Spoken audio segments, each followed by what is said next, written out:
Everybody, and welcome to the Planning Commission, April 10th, 2019. It's always a pleasure to see you.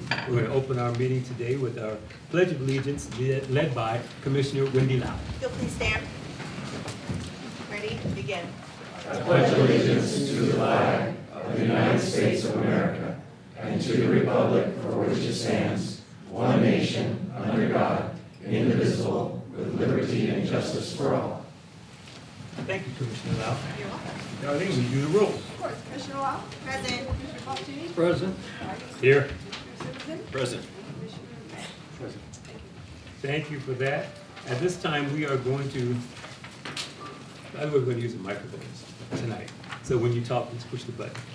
Okay, we are now going to have a public comment, and this is the time of the meeting for the Planning Commission, where anyone in the public who has anything they'd like to discuss or have us consider, understand that we can't consider it because it's not on the agenda, but you'd like to say a statement, say how great the Planning Commission is, or how wonderful living in the city is. We'll take those comments at this public comment time. If you have anything bad to say about it, you can still give it in this public comment time too, okay?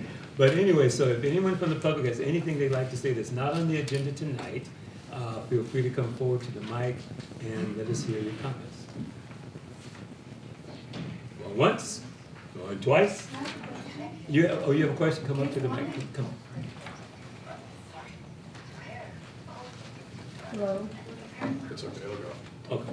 Okay. My topic is on the agenda, however, I'm not sure if I have to wait till you guys. Yes, we'll wait to that. Yeah, this is for anything that's not on the agenda Excellent, tonight. thank you. Okay, thank you. Anyone else? Might as well flip my voice on you. Sorry I had some problems. Anyway, I understand there's two positions open. When is the decision date? For the Planning Commission? Yes. Eric, you want to? So the application period is open till the end of the month for everybody to submit. Okay. It's expected that the city council will conduct interviews near the end of May. That date has not been set yet. And then the first meeting that in June, the city council during one of their meetings would appoint the two members. And then their first meetings would be the first meeting in July, provided there's a meeting in July. Thank you very much. Are you saying you want me to leave sooner? Not at all. Okay, thank you. I like that. All right. So with that, anyone else from the public want to comment tonight? Thank you very much. We'll close the public comment section, and we'll move on to the approval of the minutes. Is there anyone who would, on the commission, would like to make a motion to approve the minutes for March 13, 2019? I'll make a motion to approve the minutes for March 13th, 2019. I'll Commissioner second. Simpson? Commissioner Wendy Lau seconded. All those in favor? Aye. Opposed? No. Abstained? No. And the minutes are approved. Thank you very much for that. Our next item is open space management plan, and I understand we have to have a vacation here. Yes.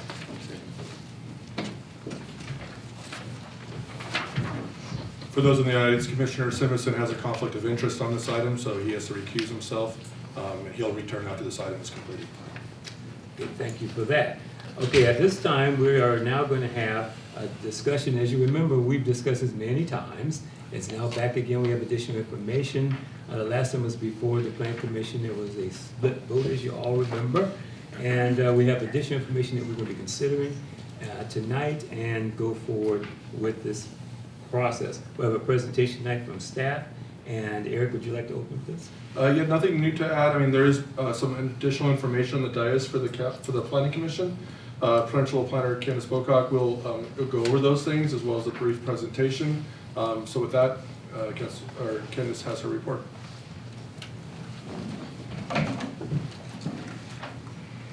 Good evening, Planning Commissioners and Chairperson. Hi, Candace. Hi. You should all have a revised memo and draft resolution in front of you for your review. The only area that was revised in the memo was the section that discusses the proposed revisions to the draft resolution, and the revised draft resolution had changes made to the objective 1 and the beginning of phase 2, which I'll further discuss during the presentation.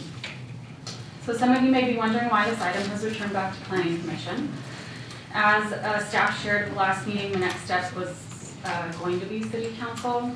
Staff and legal counsel felt that in light of some of the new information, changes to the resolution, and the Forest Service's further explanations that this item should return back to the Planning Commission for a vote. I'll start off with a brief refresher just to make sure everyone's on the same page, because I know it's a lot of information and it's been a sort of a long process. So during the Planning Commission meeting on October 10th in 2018, staff presented the Commission with the draft Wilderness Area Management Plan and Public Access Plan and Environmental Impact Report. Some nearby residents attended the meeting, and the vast majority voiced their concerns and objections to the proposed loop trail and increased public access to the existing open space area. After listening to the residents' concerns, the Planning Commission voted to continue the item so that staff could further research what public access meant. The item was reviewed again by the Planning Commission in January, where staff provided an update related to the meaning of public access from Mr. Wicker, the director of the Los Angeles County Department of Parks and Recreation. Mr. Wicker stated in his letter, which can be seen as attachment F, the current level of public access to the wilderness area is sufficient to meet the reasonable public access requirements. Mr. Wicker was referring to the switchbacks that are accessible from San Dimas Canyon Road, which are shown there. Many people attending the meeting, including a number of cyclists, voiced their concerns and the desire to have a trail connecting to the Sunset Ridge motorway, along with other general improvements to access the area. Also speaking at that meeting were Laverne residents that live adjacent to the area on Monterey Street and Golden Hills Road. These residents continued to speak in opposition to phase 2 of the plan, which involves the loop trail, and to the increase of public access to the area. The Planning Commission voted 2-2, and since then, staff, along with the Laverne Land Conservancy, met with Adrienne Dunphy, the Deputy Monument Manager with the United States Department of Agriculture with the Forest Service. Ms. Dunphy explained that the Forest Service's position and provided a letter to further clarify, which can be seen as attachment H. The letter states that portions of the Laverne Wilderness area fall within a special portion of the Angeles National Forest, known as the San Dimas Experimental Forest, which can be seen in this map. The blue line is where anything north of the blue line is the experimental forest. The red line is the Sunset Motor Ridge Trail, and then the yellow is the boundaries of the Laverne's wilderness area. So the Sunset Motor Ridge Trail is defined by the Forest Service as an administrative road used for management of the experimental forest and to provide access to communication sites located within that forest area. Public access to this trail is not consistent with the current management of the experimental forest. The letter also states that the Forest Service does not have jurisdiction over private land within the experimental forest area. However, the Forest Service would not support new trails that connect to or encourage access to the experimental forest area. Therefore, the connection to the Sunset Motor Ridge Trail or any other proposed trails that might encourage access to the experimental forest area would not be supported by the Forest Service, and without the support of the Forest Service, the city could not move forward. Adrienne is here also to speak tonight once I'm done and can answer any questions that you guys have for follow-up. Staff also met with the Laverne Land Conservancy to discuss their ongoing concerns related to building more trails and opening the area up to more public access from Laverne. The Conservancy has requested that an objective to the resolution be added to ensure that the process continues into the near future. Staff, compromising with the requested language from the Conservancy, is proposing the objective to read as follows. So phase 1, objective number 1.0, community engagement. The staff will support, the city will support and engage with the Laverne Land Conservancy and all interested stakeholders to create a committee or to further evaluate and explore the feasibility of creating trail and accessibility options relying on the existing environmental impact report. It is intended that this effort take place within the next 24 months to ensure that the data upon which the EIR is based remains. And then phase 2, there was added language that if any new access points or trails were identified within that phase 1, that staff would include those in phase 2. So after sharing the new objective with the Conservancy, they had some suggested revisions again and wanted to add that the city will create the committee and form it within 90 days of the adoption of this resolution and submit progress reports to the Planning Commission and/or City Council on a quarterly basis after. Staff shared with the Conservancy that the city is willing to participate and help with coordination with the committee, but doesn't feel comfortable committing the city to forming a formal committee. Staff has expressed support for the committee and the conservation, and has added the objective to give more structure to the process and a way to possibly move forward with the overall goals of the Conservancy in the future. Taking into account the new letter from the Forest Service, the concerns from the Laverne Land Conservancy, and the surrounding neighborhood, staff continues to propose to implement the phasing plan, which includes the 2 phases.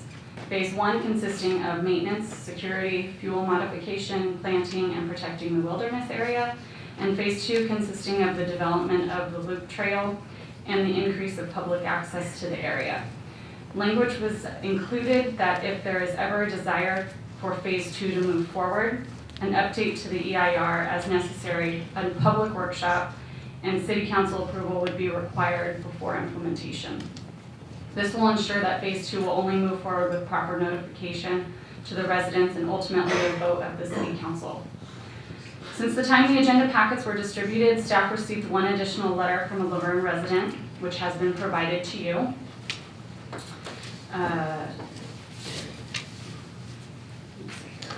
Provided for you on the dais.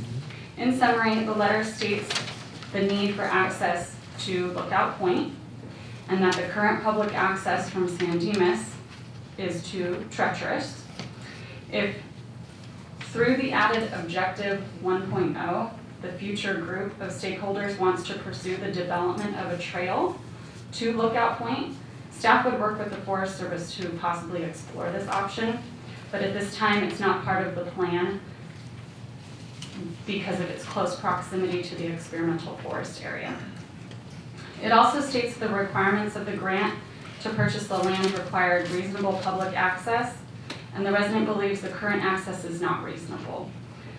However, the letter from Mr. Wicker, which was attachment F, which I've already stated, clearly stated that the current level of public access to the wilderness area is sufficient and reasonable. The resident also stated that the community development staff is mistaken on the Forestry Service's ability to exert control over the land and believes the Forest Service's opinions are not relevant regarding the wilderness plan. Staff strongly disagrees with this statement as the Forest Service has clearly explained their position and the authority, and the city would not ignore the federal agency's requirements. There are also photos that were provided by another Laverne resident that are also in front of you showing the trail destruction due to mountain bikes in the Marshall Canyon area trails. The photos show damage to vegetation and tree roots along the paths. As you can see in the plan, the foot traffic is all that is permitted in the area at this time. Within the EIR, it was determined that bicycle use was not permitted in this area due to safety issues with multiple users. So I believe the resident who brought the photos in is, I'm assuming, against cyclists being in this area, but at this time it's not permitted. So, therefore, staff recommends that the Planning Commission recommends City Council approval of the Wilderness Area Management Plan and the Public Access Plan by adopting Resolution 1232 and the approval of the final Environmental Impact Report. A vote to recommend the plan for City Council approval means support from the Planning Commission for the proposed draft resolution. To be clear, this will allow staff to move forward with only phase 1.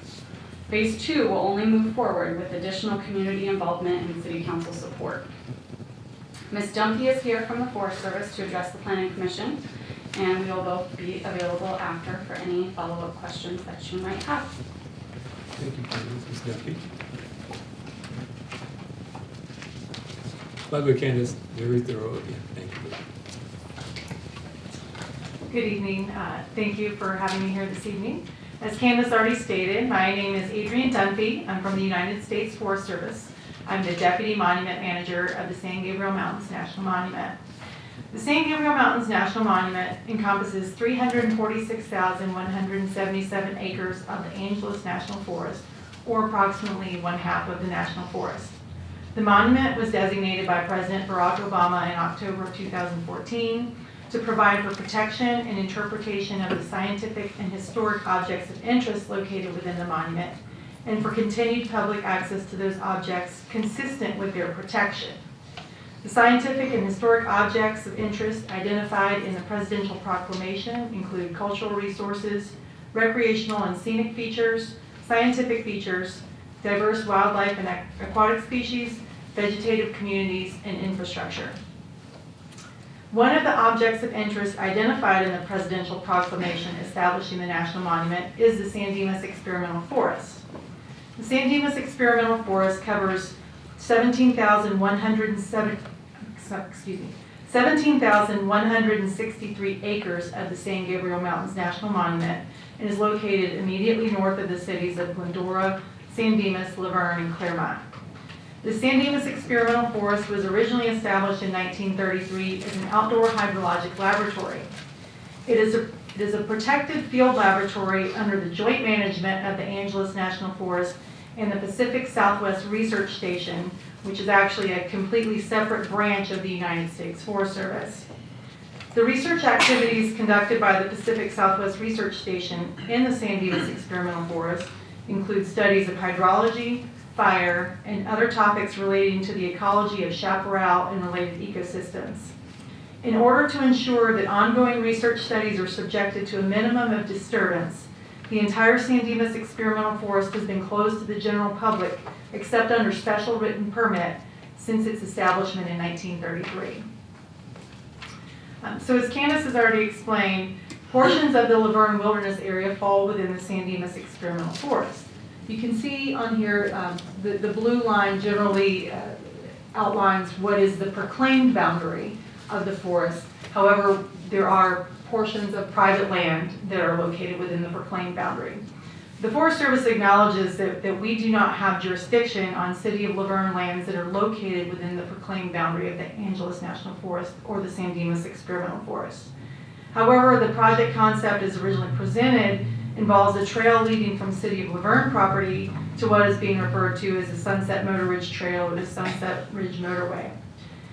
As Candace already explained, the Forest Service does not consider this as a route on our trail system. We consider it an administrative road that is used for the management of the Angeles National Forest and San Dimas Experimental Forest, and it provides access to communication sites that are located within the forest under a special use authorization. Public trail use on this route is not consistent with the current management of the San Dimas Experimental Forest. Although the Forest Service is committed to providing access to the public to the greatest extent possible, in this particular case, we cannot support the project as proposed since it would provide additional public access to the Sunset Motor Ridge Trail. Should the city wish to build new trails that are fully contained within the city property or other private property, we would respectfully request to review the proposed trail locations to ensure they do not encourage access to the San Dimas Experimental Forest or provide a connection to the Sunset Motor Ridge Trail.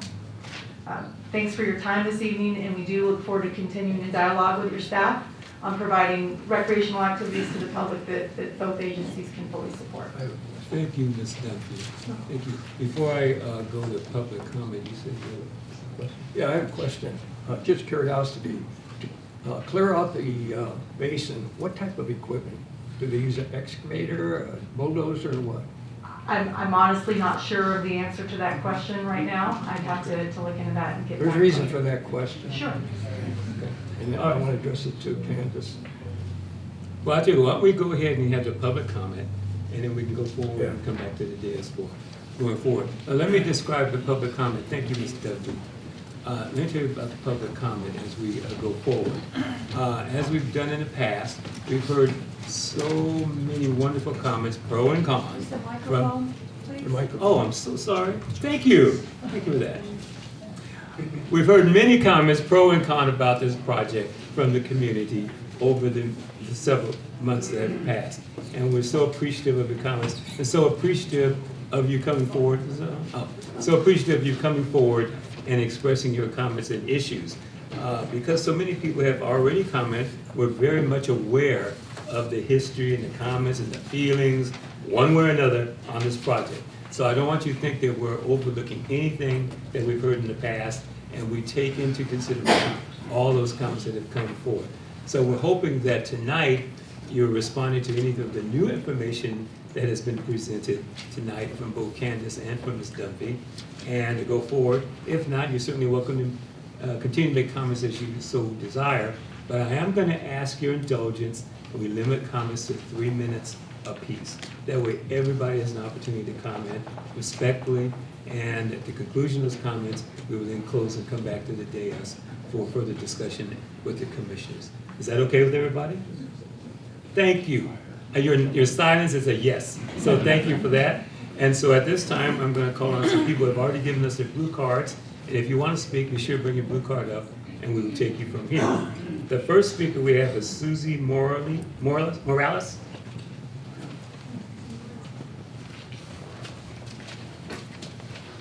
That is me, but my comment is not for this topic. Oh, Okay. oh, okay, that's not for this one. Okay, no problem, no problem. We'll get to you. Okay, thank you. Okay, the next, Eric Simonson.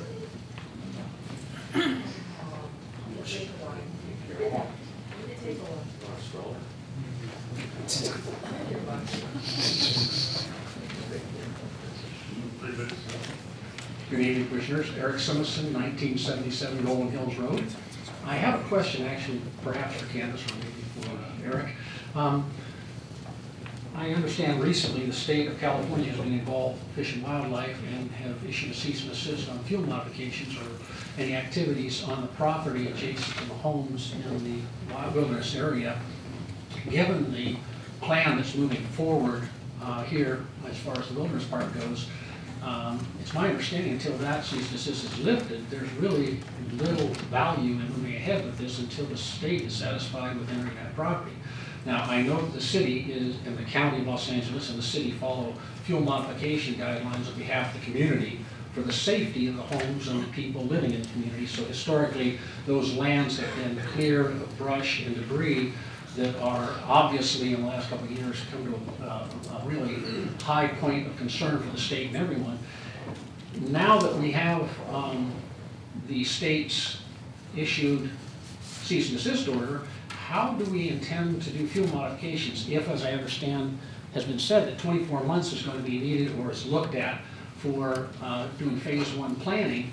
There are 2 more summers coming up in which we're going to face some fuel modification requirements directly against the mandates for the state. How does this management plan intend to address that conflict? Because that seems to be an upfront issue here.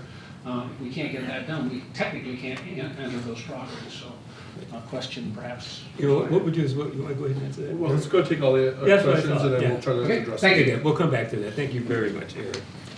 Jim Shearer.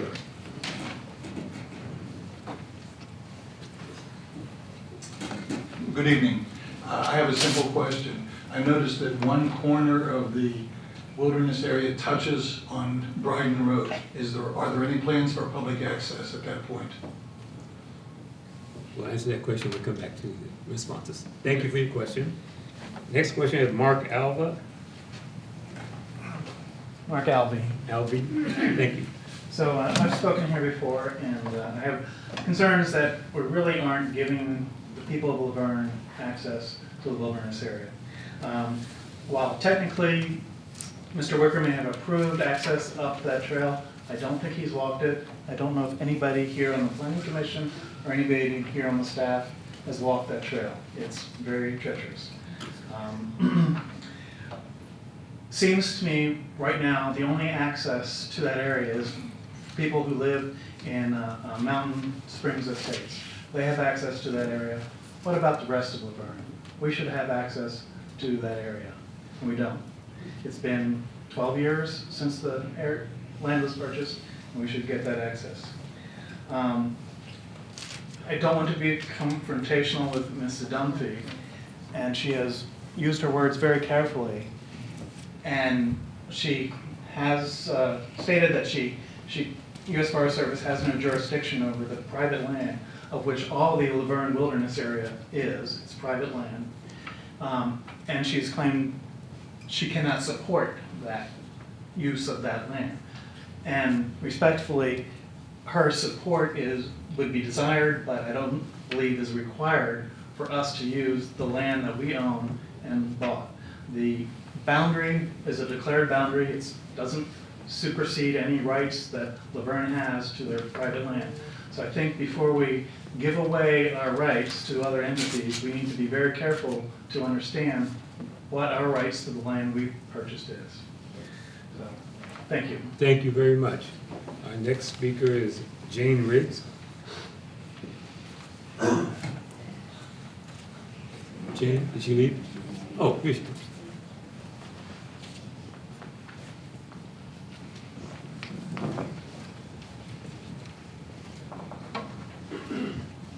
Okay, phase two. I am so concerned about phase two, and I spoke last time.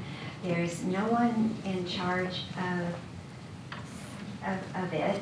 If you would like to see phase two start, there's nowhere to come to. There is return to the EIR, return to more planning, and unless the committee can really do something, phase two looks like it's out of the picture, and that's the only phase that allows for people to go on this wilderness area. The second thing about phase two is that I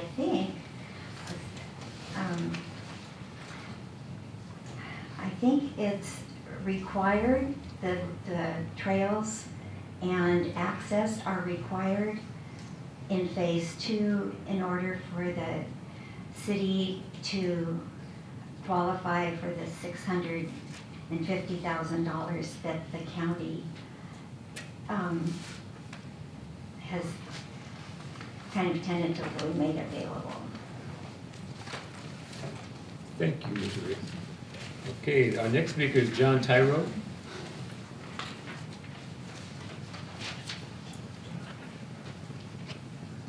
Thank you very much. My name is John Tyre. I live at 7115 Monterey. My concern is if you give access to that trail and it happens to be an illegal situation, you put people through the city of Laverne onto those trails and someone has some kind of an accident, the city of Laverne is going to be responsible for allowing them into an area that they're not allowed in. And my concern is that we're putting our city into a situation for liability, and it really concerns me. The second thing is the other areas that the city has, the other parks that are next to Golden Hills that are on the south side are in need of serious repair. All the sprinklers are all broken, and really I think there's enough areas that need to be taken care of in the city of Laverne that are being neglected. Instead of putting access to an area up there where we are now opening ourselves up to liability, and I think it's a very dangerous situation. Thank you. Thank you. Our next speaker is Ralph Beltran.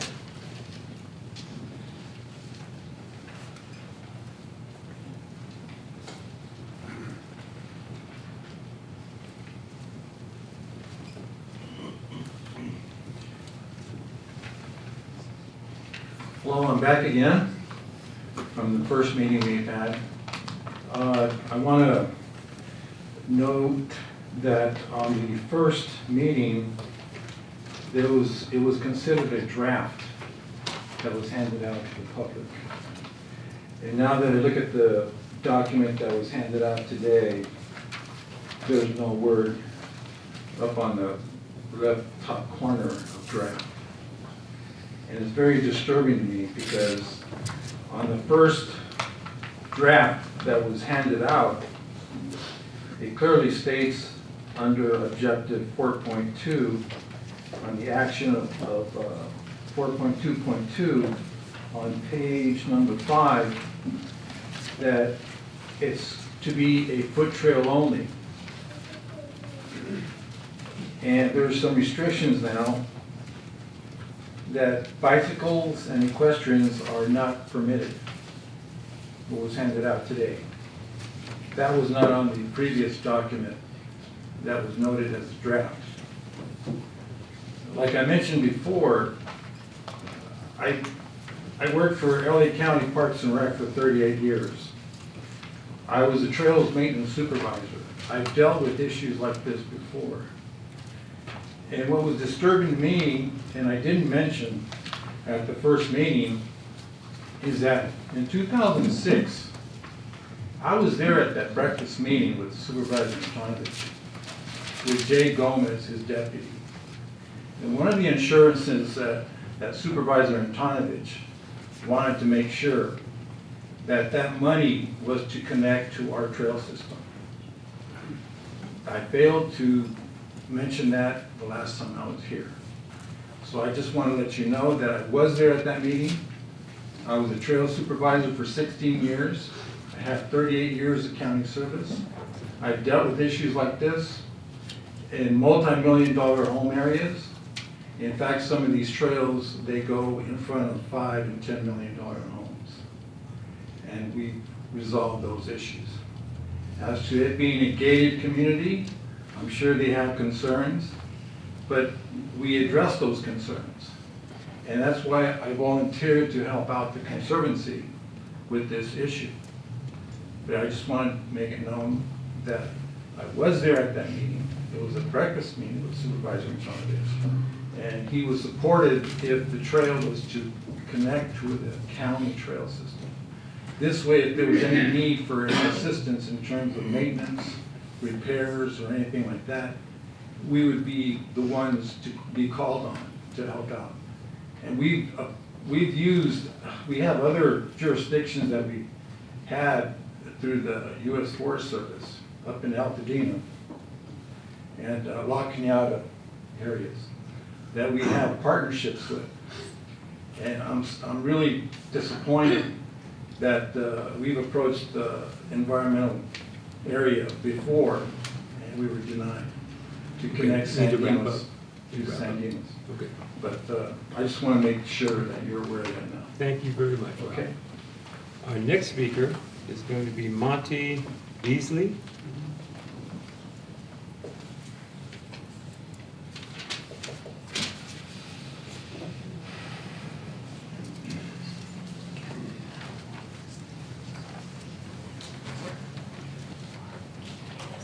Good evening. You're making an old man walk more than I want to walk.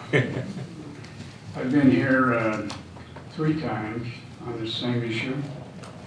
I live at 7127 Monterey Street. I've been there for 33 years. I'm right in the line of fire of any proposal that you've made in the last year and a half. And I'm not understanding a lot of things about it. I can't understand why it's so inspired by someone to even talk about this. It's not a good idea.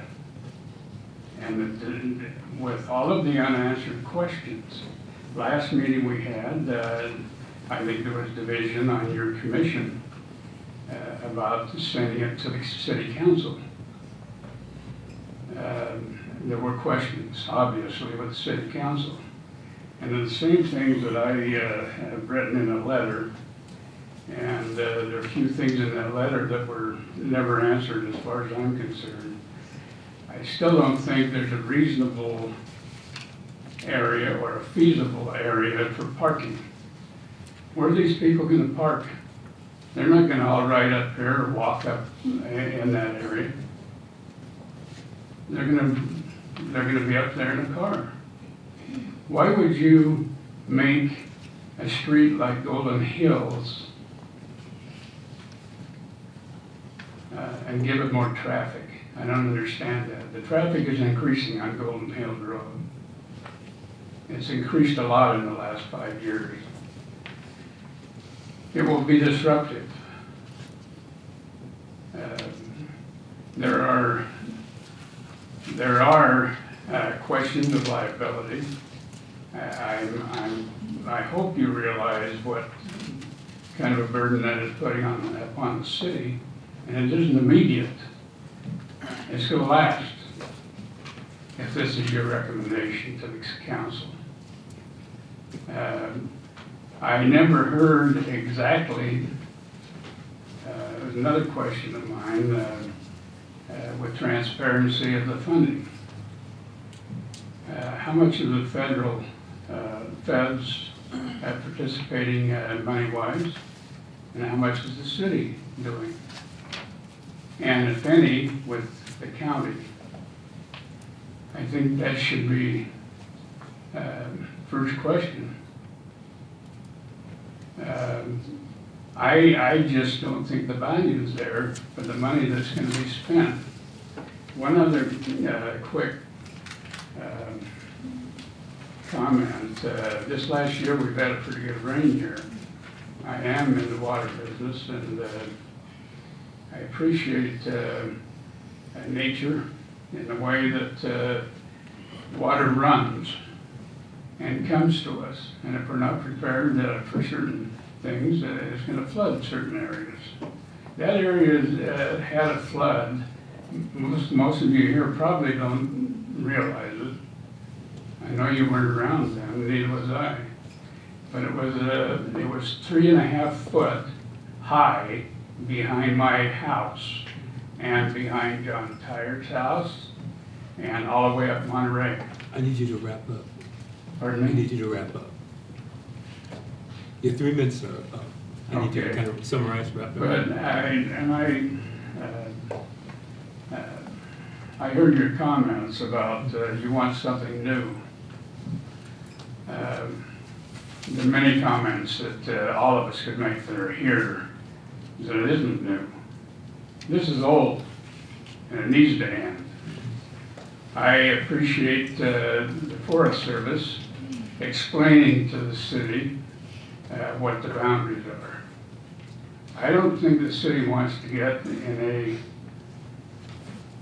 argument with the Forest Service. I appreciate that. Thank you. Thank you for your comments. Are there any other members of the public wanting to comment? There we go. Sorry.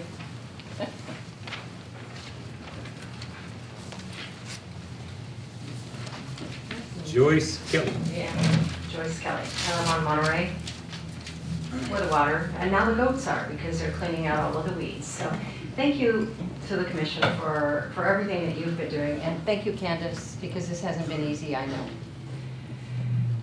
The key issue that Wendy brought up 3 meetings ago, maybe it was 2, what are our legal requirements, correct? That's what this boils down to.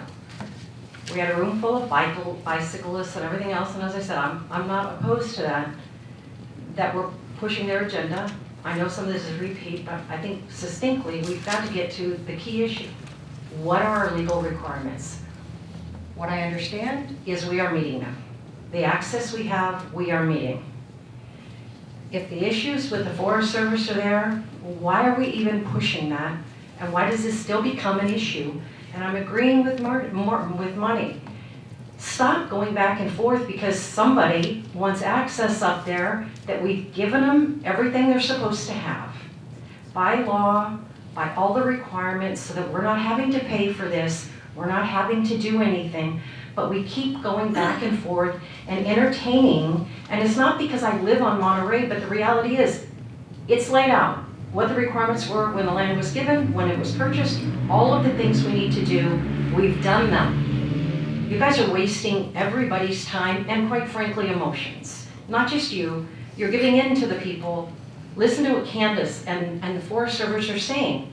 No, we are good where we're at, maintain the property where we need to, don't open roads, don't do anything that causes liability for us.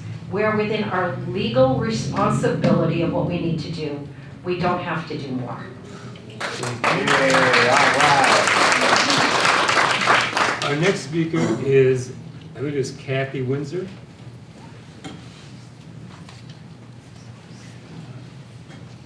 Good evening, Planning Commissioners.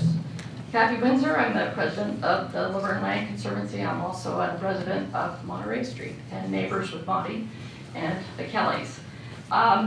First of all, I just wanted to also thank Candace and Bill for working with us on trying to make some modifications to the management plan. We were not in favor of the management plan the way it was written. The resolution was presented as an alternative to kind of split it up into two parts.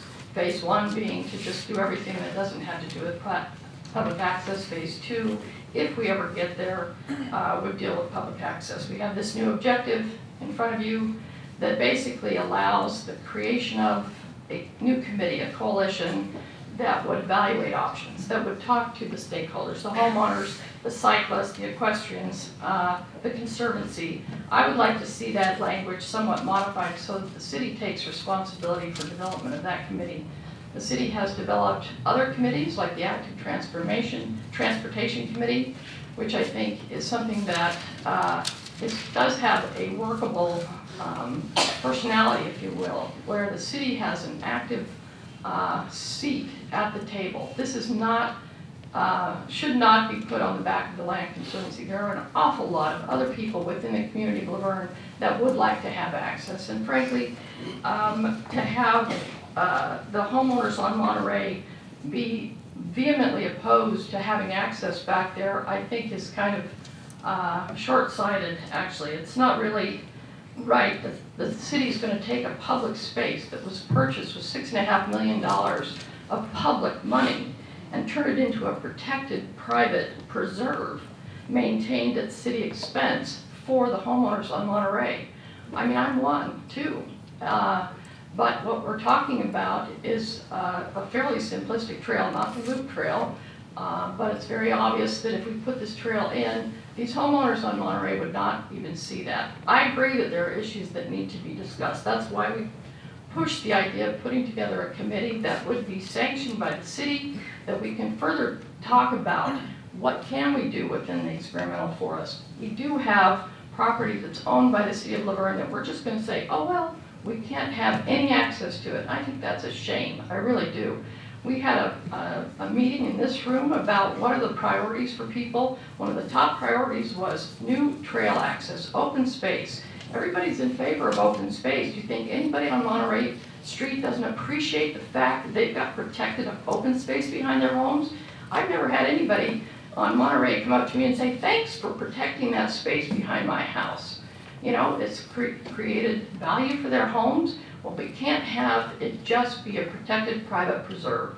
That's wrong. I appreciate what these guys have done to try and work a system here that would allow us to move forward in a way that would keep the dialogue open. I don't agree that we should stop wasting time. This is a huge resource that if we're just going to shut it down because the people in Monterey are concerned about having people parking in their front yard, I think that's a shame. And I like the idea that we would set up this committee, but it needs to be a committee that would have some teeth to it, that would have some, okay, I'm going to give this to you just this is a printout of what I think that paragraph should be.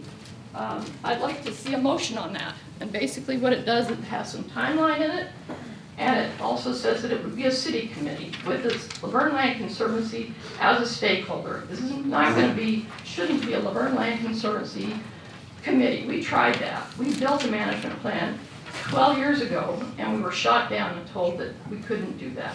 So we were told by Bob Rusty that a committee would be formed and that we would be a member at that table, as would homeowners on Monterey, as would people down in South Laverne. Need you to wrap. Okay, I just would like to see that be considered as an option. Thank you very much. Thank you. Any other comments from the public? Did you turn in mine? I think so. I had it.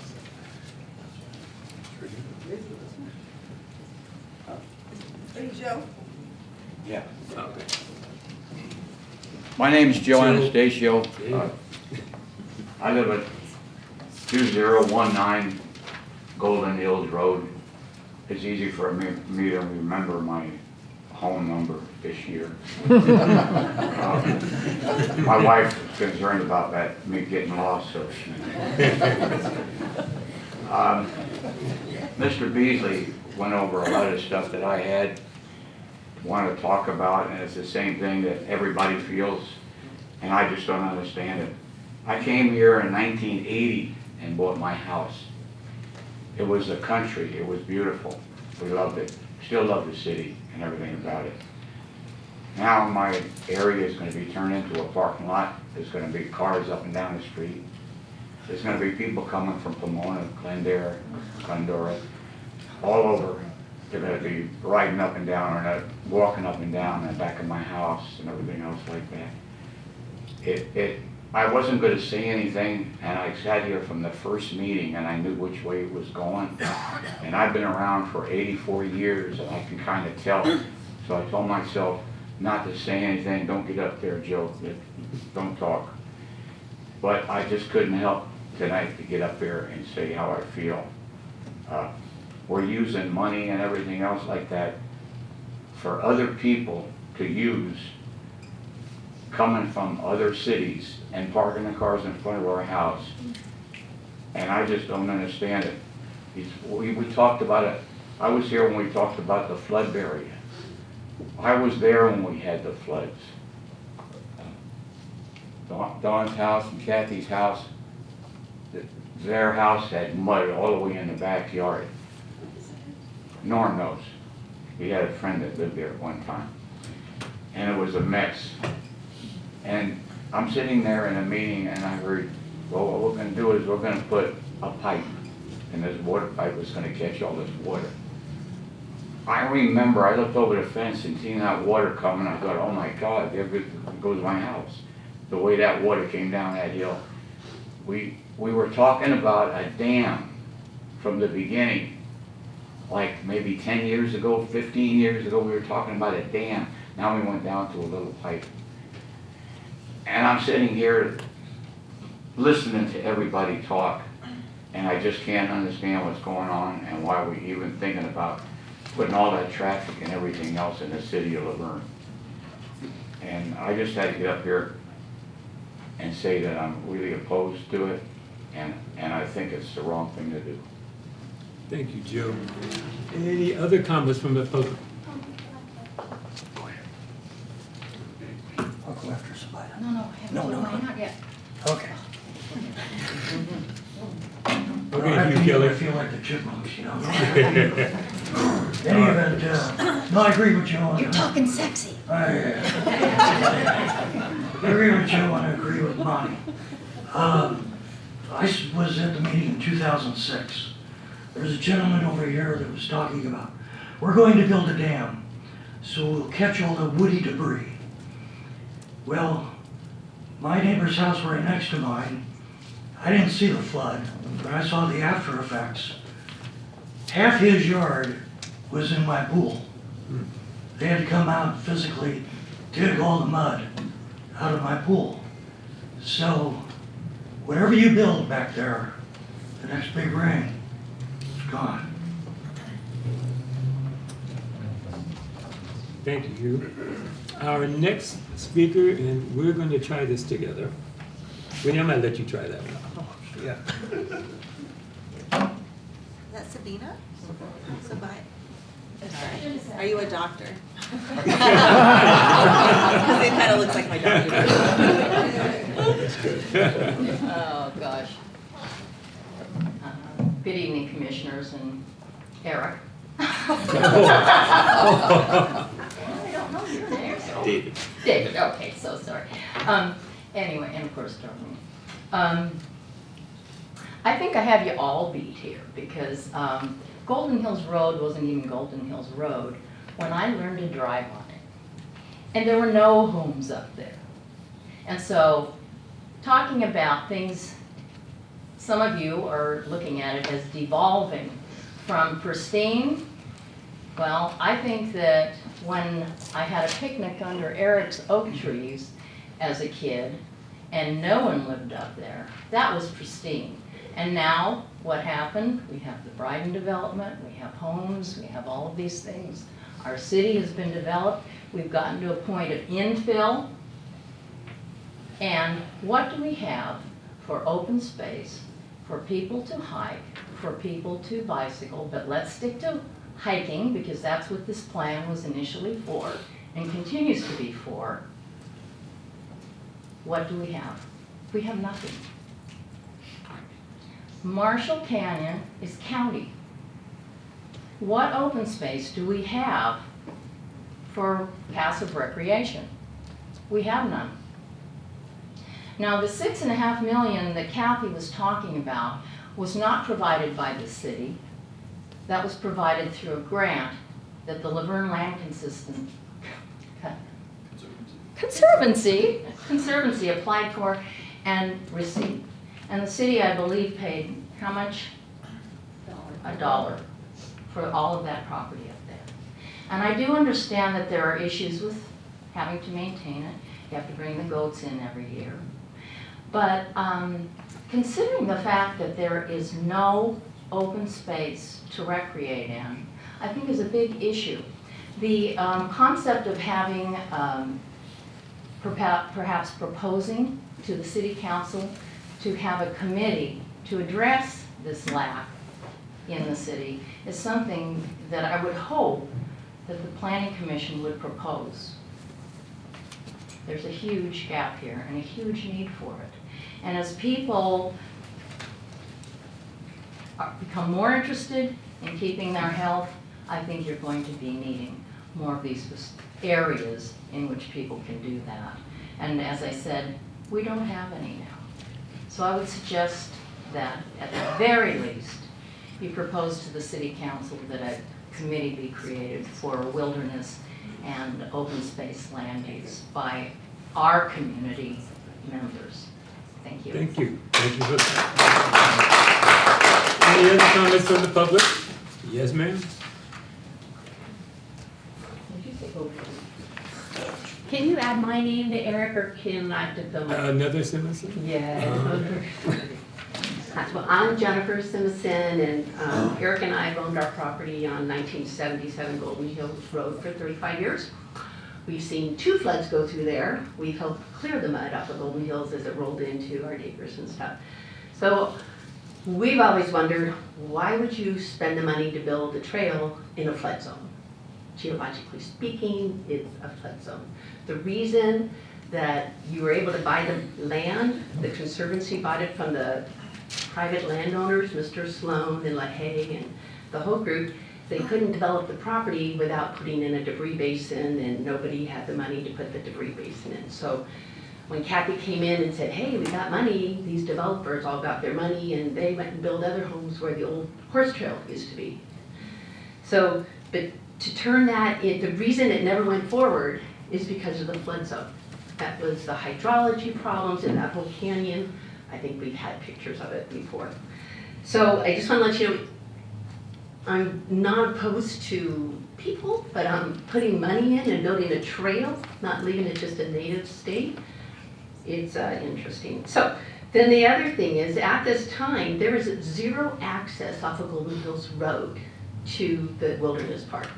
Your park is north of Golden Hills, and the only access is that little street on Monterey. So I think it's time we take our first step and get our first phase taken care of, and then it's been 15 years. You felt it. You have felt it. We need to go forward with taking care of managing it for the fire and the safety of the community.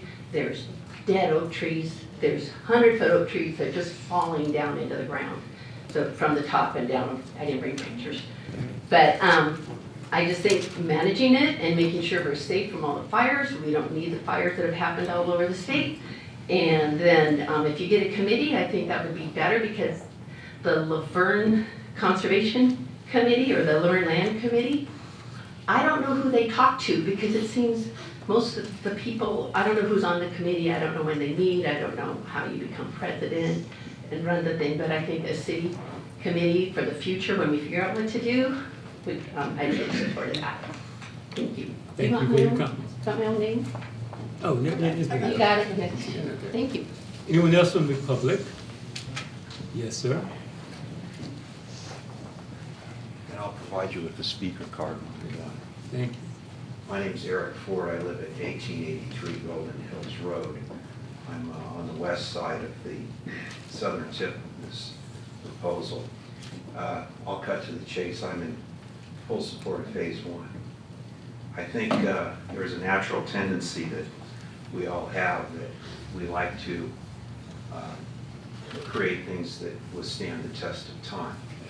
I think for some people it's planting a tree, maybe raising a family, whatever it is.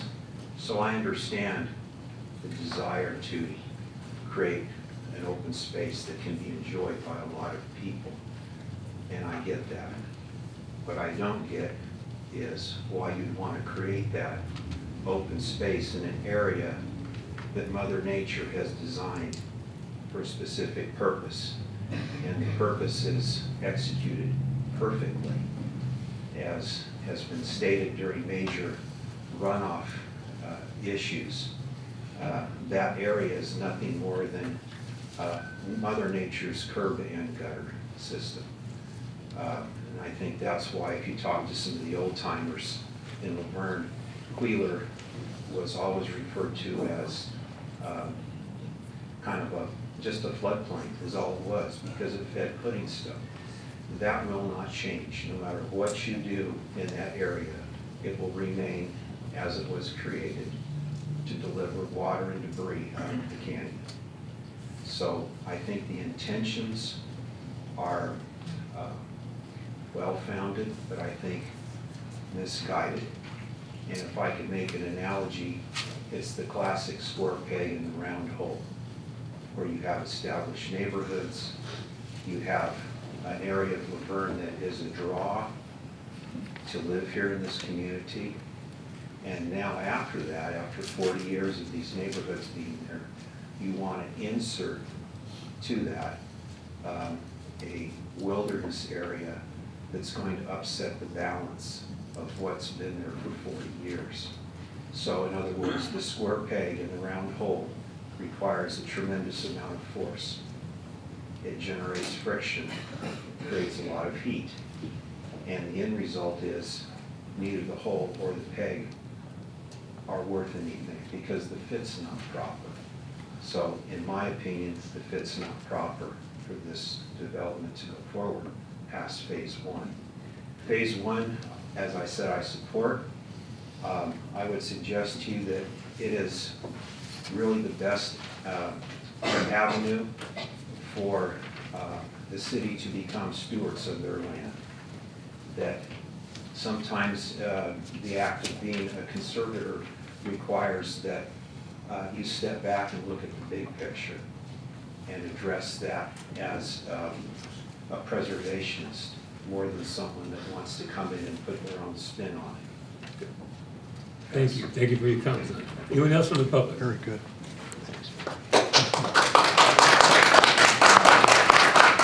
Okay, if there's no one else from the public, you know what I would like to do is have all of you applaud yourselves. This is I think this is very good. Give yourself a hand applause. You guys are all neighbors. This is a long process. I love Laverne, you love Laverne, we all love living here. As I said one time at a meeting, I think it was a city council, my roots are Compton, California, and we didn't have any parks. So it's so fascinating to me to be here listening to a group of people up in this end of town, and in Compton we call these rich people out here, that that we're discussing this issue of open space, and it's refreshing.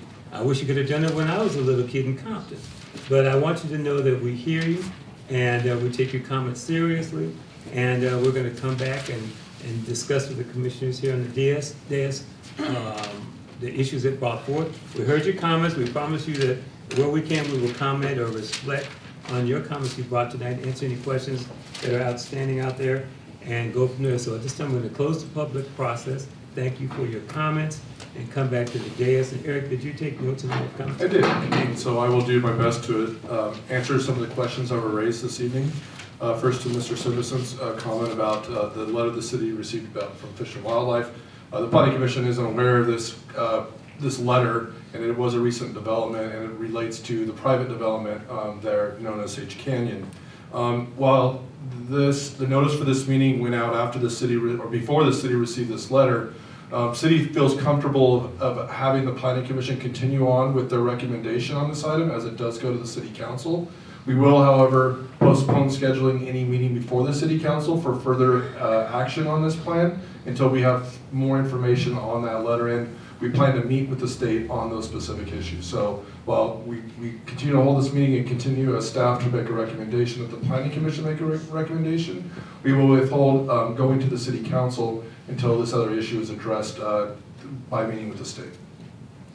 The other question was if there's going to be new access from Golden Hills Road. It was mentioned that the current open space land does not actually connect to Golden Hills Road. However, part of that Sage Canyon development did allow for a potential easement across the property if the city council decided to go forward with phase 2. So if phase 2 was ever implemented, the access would happen at that narrow portion on Golden Hills Road. But again, phase 2 would be a closed looped trail that would not be open to the public anytime they want. It would be on a reservation system, so there'd be very limited participants at any one time to that area. I believe it was Brighton. Was it at Brighton? I think they asked about. There are no proposed connections at Brighton. I'm sorry if I misheard that. Another question regarding if the city really has to answer to the Forest Service. The answer is yes. I don't know how else to answer to that, but the Forest Service does have jurisdiction over the city of Laverne, and so we will work within the boundaries and the guidance of the Forest Service. Another question was the draft condition. I apologize that draft wasn't stamped on this version. It still remains a draft. This document will remain a draft until the city council approves it and it gets vetted out through the environmental process and review and the time after that's dictated by state law. So it is still a draft. That's why we're still able to make modifications if that's the direction of Planning Commission or City Council. So the document remains a fluid document until which time the City Council approves it. One of the questions was regarding parking. Again, no parking improvements are proposed, but this plan is relatively the same plan that was first brought to the Planning Commission roughly 6 months ago, 8 months, even longer than that. There are no real modifications, with the exception of this new language in the resolution that would allow for a committee to continue to discuss other alternatives in this area. So basically, it doesn't shut the door, and the city's not saying we will never consider any other options here. It's just that there's obviously a lot of different thoughts and feelings about this issue, and we feel that phase 1 of this plan is very important for us to be able to move forward with. That's why we continue to recommend that we move forward with it. We did separate phase 2 out just so that we can get to the phase 1. Again, what we're recommending to the Planning Commission tonight to recommend to the City Council is phase 1 implementation now and an alternative for phase 2 to be considered in the future, which would require this whole process back again. It's not just approving phase 1, and it's definitely not approving phase 2. So again, I want to reiterate that because it's a very important point for everybody to understand the difference there. The funding, I'd ask Bill or Candace to talk about where the funding has come from to date to get to where we are today. Obviously, any future improvements, the funding hasn't really been identified. There is a grant money that was to be used for the trail construction. However, that would be phase 2, and if the city doesn't build it, then that grant money wouldn't be available, but there wouldn't be that cost either. So, Bill, could you really talk about where the funding's come to get to this point with the preparation of the plan, please? The preparation, the money came from, for the property, came from the Trust for Public Lands, LA County, and the Laverne Land Conservancy. And I think as Kathy Windsor stated, it was 6.5 million. Right, but most of it came from the Wildlife Conservation Board of the state. And what happened was the county pulled out at the 11th hour, came to the city agreed to take it on for $1. 2 years ago, or a year and a half ago, the county stated that they would be willing to give or grant, through a grant, the city a $650,000 grant for improvements to the open space. And that is actually 2 grants. It's $150,000 with an old grant that the city had acquired for the Campus West facility, and $500,000 grant from the county, and that was from Antonovich. So those are the funding that. What about any funds to actually prepare this plan and the environmental document? We went to council and council approved an $80,000 expenditure through our Parks Development Fund for the document itself. Okay. And that was for the EIR and the plan. Thank you, Bill. A few more, I believe. Ms. Windsor did ask, and as she handed out, and had asked staff prior to this meeting about revising the language to make it clear that the city would be responsible for setting up this committee. At this time, staff's not recommending that the city be responsible for it. There are costs and staffing issues resolved. This is an ability for the community, including the Land Conservancy, to get together. The city doesn't feel that we have the responsibility to manage that at this time. The Planning Commission could feel differently and make a different recommendation onto the City Council. Ultimately, it would be their decision on how the committee might form under this provision. But this language in here doesn't preclude the city from being the creator of it. But staff's recommendation isn't to specifically state that we would be the ones. That this is a decision that ultimately would fall to the City Council. Staff's recommendation at this time is that it be a community geared committee. The city would obviously have some participation there, but not that the city would take the lead.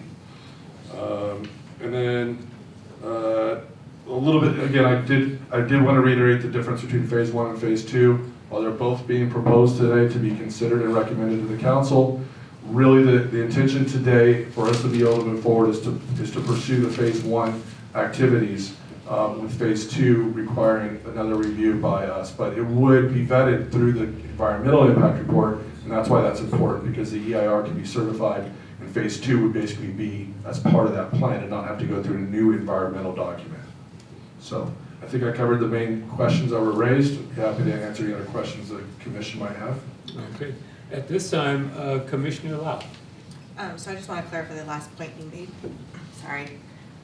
I just want to clarify that last point you made about the timing to ensure that a secondary EIR is not necessary. So the timing is the 24-month period, is that correct?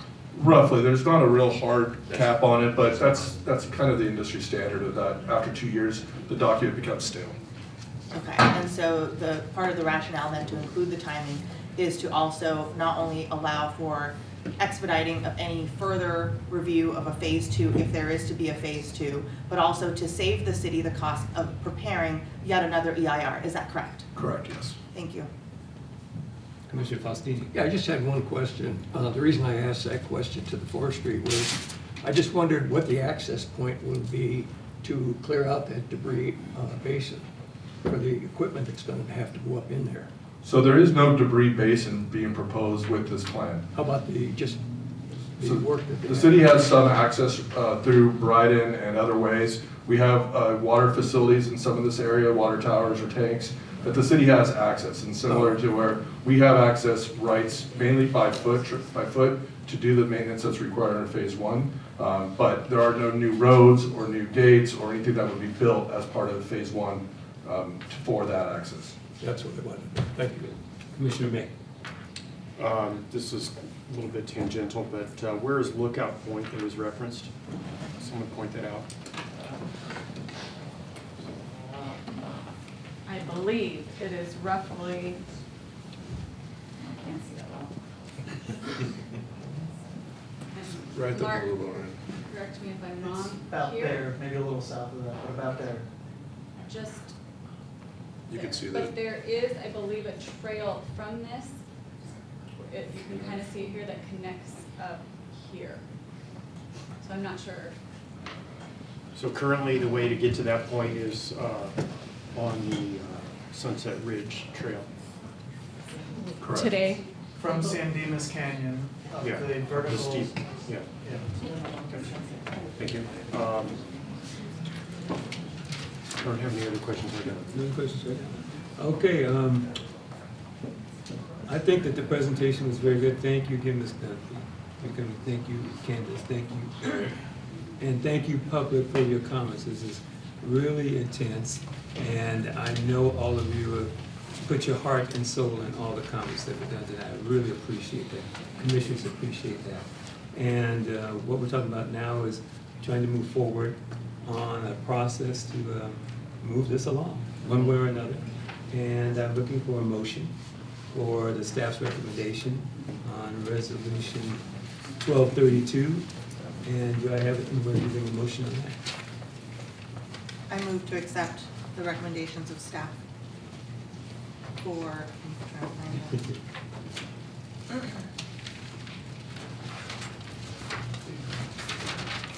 for the open space management plan as identified. Is there a second to that? Oh, and can I, Oh, just for sorry. I'm sorry, just for clarification, that would be approval of the resolution. Correct, approval of the 1232, resolution okay. attached Thank to you. the open space management Okay. plan. Is there a motion, a second? I'll move to second. All those in favor say aye. Aye. Aye. Opposed? Opposed. You opposed? Abstain? You opposed? 2-2? All right, so we have 2-2 split. Is there any other issues you want to talk about in this area? Right. Well, Go ahead. yeah, I would Go ahead. say that we should Oh, microphone, good. maybe look at this into the two phases and commit to doing phase one first. And then there would be a new evaluation after the phase one. That is That is what the That's the resolution states. resolution, 1232, phase one and then phase two. But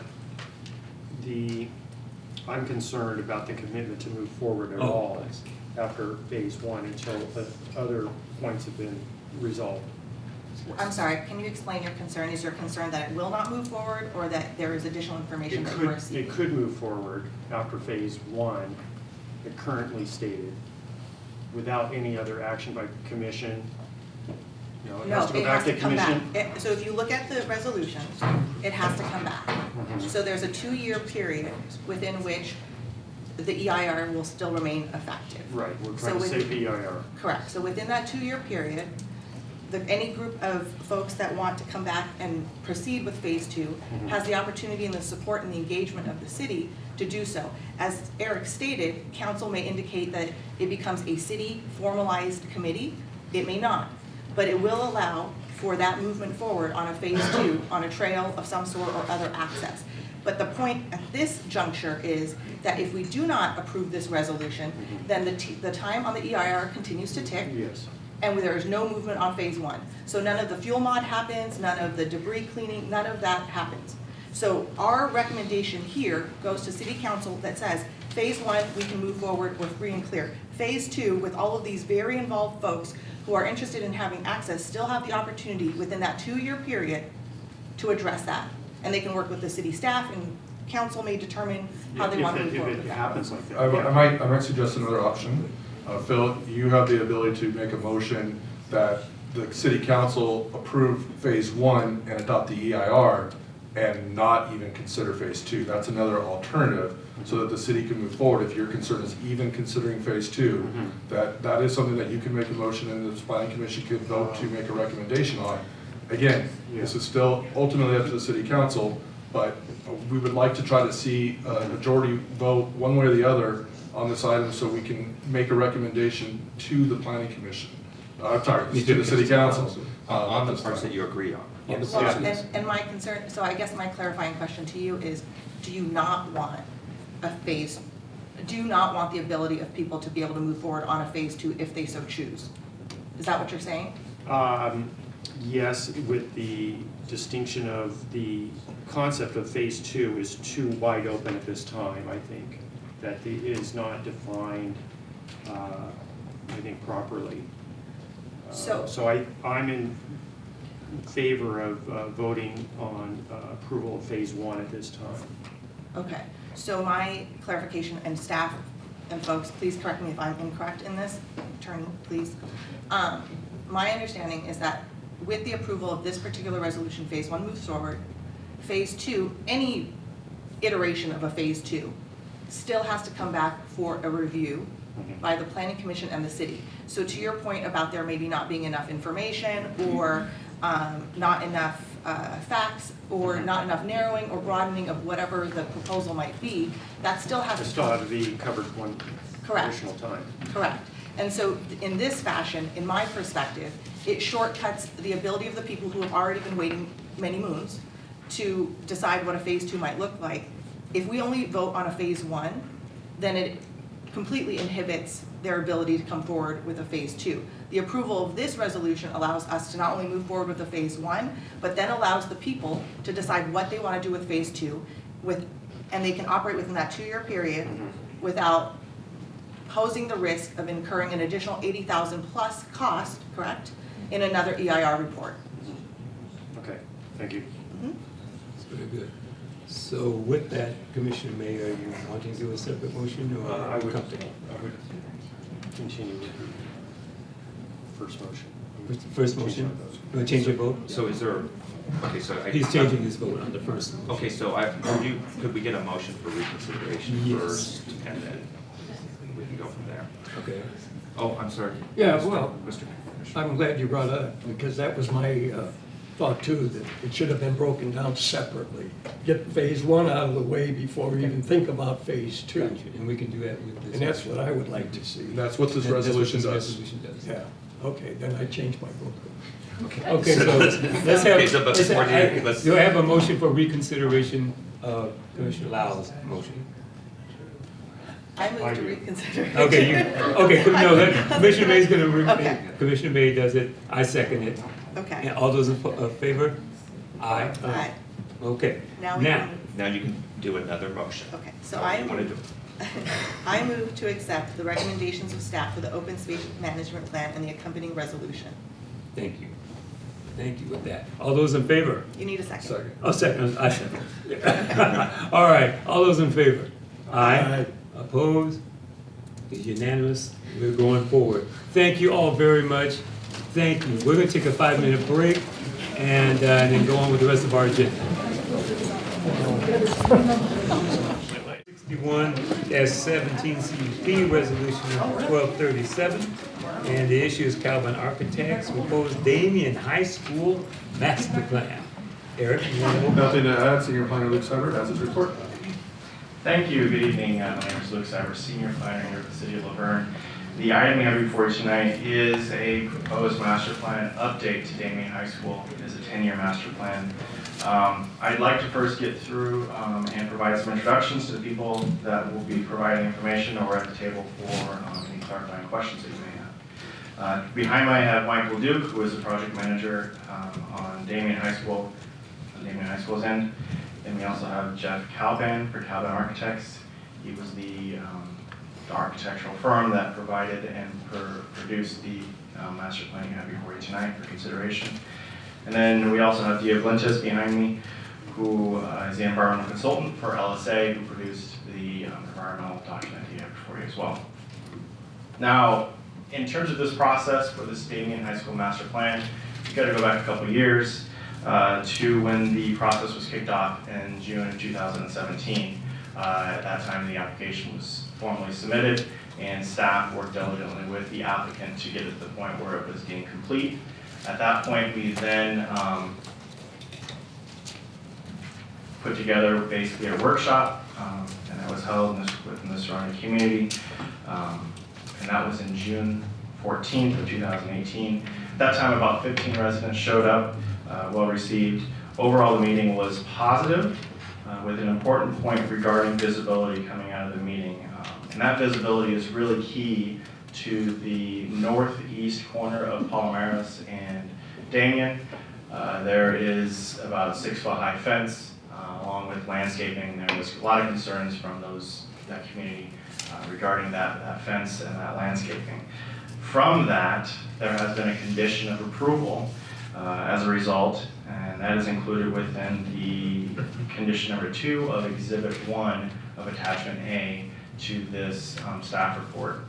And basically that gives the director the ability to review and approve as a final approval the modification to that fence. Additionally, it has been earmarked as part of Phase 1 of the development. Initially, we were looking at potentially it being within Phase 2. We see the importance of this being done immediately, so it's been bumped to phase 1, and Mike LeDuc, who is the project manager for Damien High School, has seized the merits in that and is supportive of it as well. In addition to that, we had a public review, public comment period. That review period ran from February 22nd through March 25th. From that, there were 2 comments that were received. One was from Caltrans, which was really a standard letter. The other was through the LA County Sanitation. Now, while not required through CEQA to respond to these comments, staff and the environmental consultant have provided a response to comments, which is included within attachment 1 of the staff report. In addition to that, I should also mention that this item did go before DRC at their regular meeting a week ago on Tuesday. From that, there were conditions that were added addressing both fire and police department access. Now, with that, I will pause for a moment before we go through staff recommendations. I actually have Jeff Calvan. He's going to be doing the presentation on the master plan. Thank you. Thank you, Lynn. Hi, my name is Jeff. Did you dress for us tonight? I dress like this every day, but no, Whoa. I dress for it. All right, thank you. I appreciate it. I respect people every day. We're the architects for this project. We've been working for a couple of years now with Damien High School. Just make sure I know how this works. Yeah. Damien High School has been in the Verne for a very long time. Like most schools today, it needs to be modernized. But Damien also has the condition of the teachers do not have their own independent classrooms. So we need to build for 21st century education. We need to build more science, technology, math classrooms, engineering classrooms.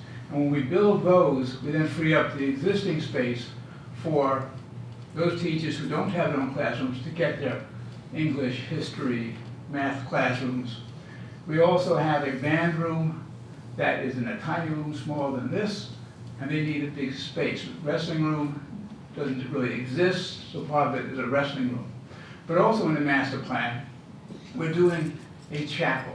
So Damien High School, who's always had a chapel and a classroom with a label on it, will finally have a real chapel, and that chapel will become one of the focal points of the campus. The other aspects, well, I think everyone knows where Damien High School is. Whoops, I'm sorry. Let me just go, here I go back in this. The laser pointers here. Here's Damien High School. We're up here in City Hall. Damien High School also has a problem right now of the students have to crisscross traffic all day long. So circulation is one of the things we're going to be studying, or we did study. We want to reinforce the sense of place. But also in the master plan, this 10-year master plan, there's no increase in student body, no increase in teachers, no increase in staff. Right now, they just have insufficient facilities, but the master plan addresses that. This is the existing campus. The area here is the original 1920s quad, the historic center of campus. The only thing we're demolishing is this shade structure that is here, built in the mid-60s, and behind that is a temporary facility, a trailer basically, is where they prepare the food. And then circulation, which is a major key to the resolution of this campus that has buildings here and all over the place. The students now walk to the gym through this parking lot. Students, faculty, staff, visitors, all crisscross through automobiles and pedestrians. So our goal is to separate that.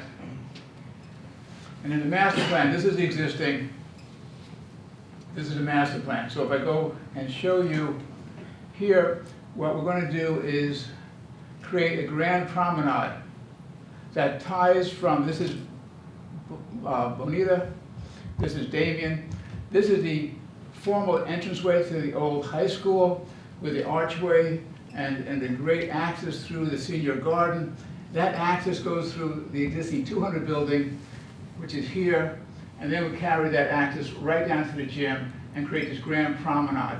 But in the master plan, we're also taking the existing parking lot, this existing parking lot, and we're going to update it to meet the planning guidelines for parking in the city of Laverne.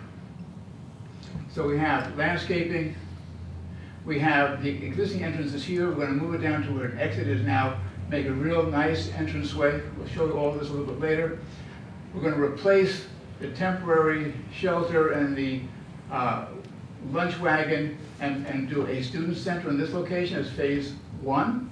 We're also going to do a resting room as part of phase 1. This is the chapel, science building.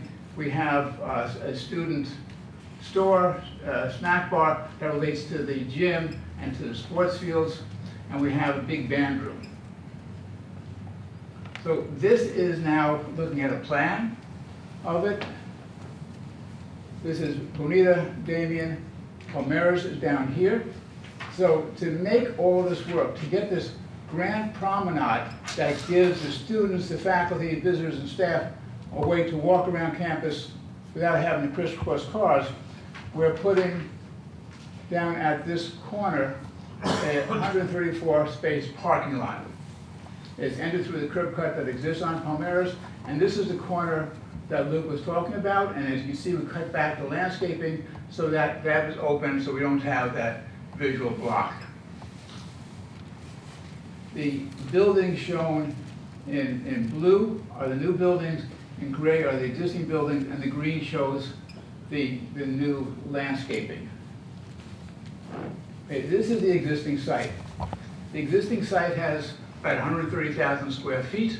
The master plan has about 70,000 square feet. If I go back to the master plan, we're doing a new performing arts center, the chapel, sciences, new classroom building, the new student center. I'm creating new quads between these academic spaces. So in phase 1, shown in blue and in green, we're building the student center and redoing this parking lot. When we redo this parking lot to get all the landscaping in to save a live oak, we lose 5 or 6 spaces. But only in that phase. This is the standalone wrestling building in phase 1.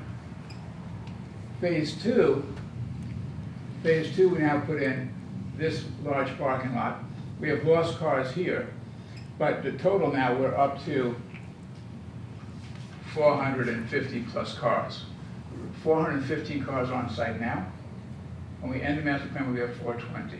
In this phase, since we still have a parking lot, oops, I'm sorry. We still have the parking lot here, which comes out in phase 3. We have more than enough parking.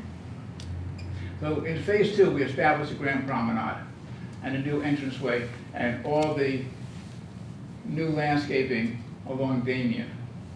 Phase 3 is the Performing Arts Center, which is a 400-seat auditorium and support facilities. Okay. So moving quickly through it, this is the rendered master plan. So we have Bonita, Damien, and here is the main archway that brings everybody into the campus. This is the historic facade of the old high school and brings you right through, and this grand promenade focuses on the heroic facade of the gymnasium.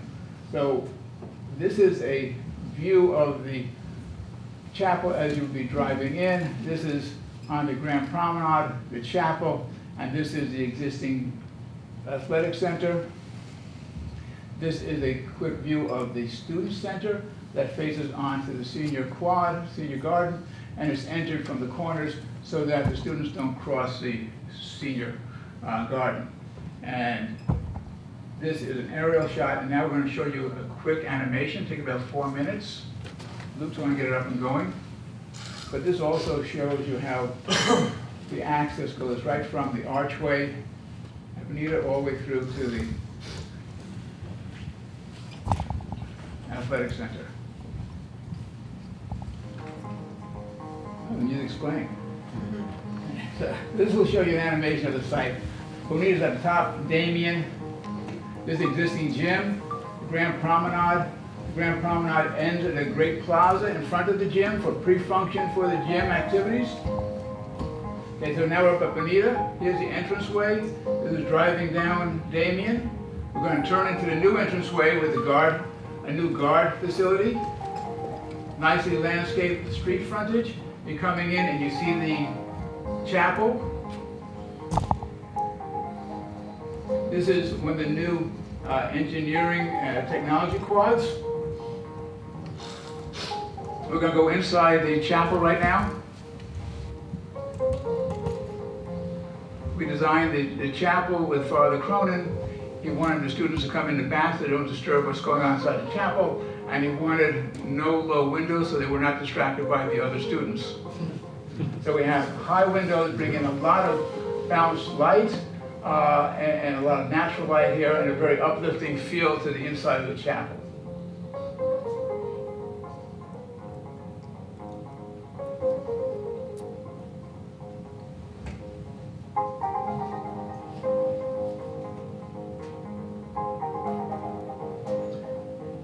This is one science quad. I'm going to go over to the other one shortly.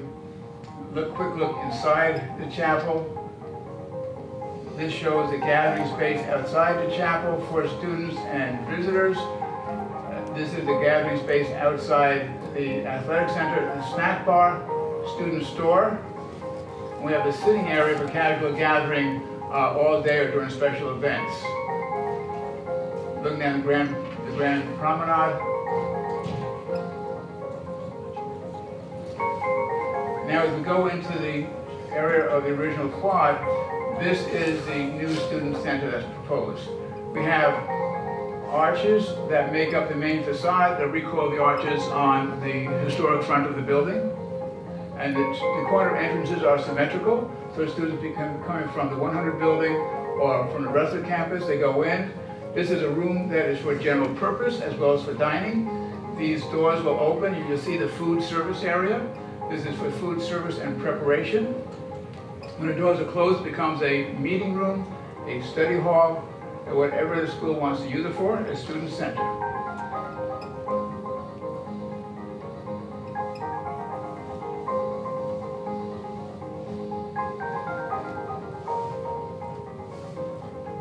When we turn around, you'll see how the arches face out to the beautiful historic quad. Our approach to the green design is not just photovoltaic opportunities on the roof, but also a lot of natural light.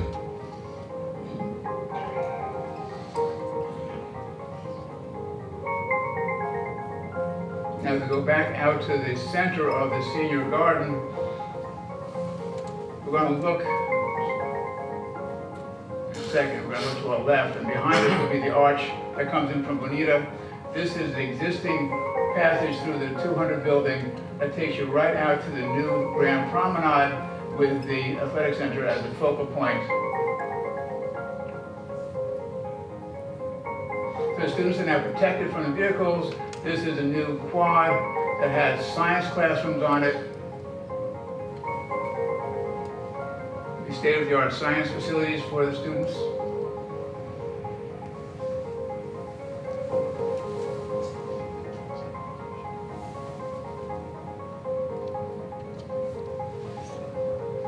Chapel. And as we go into this quad, this new quad, we have technology and engineering classrooms. So students now have a full 21st century educational facility. This is the student store, gathering sitting area, snack bar for the athletic facilities all day round. So that's the end of a quick tour. If you have any questions.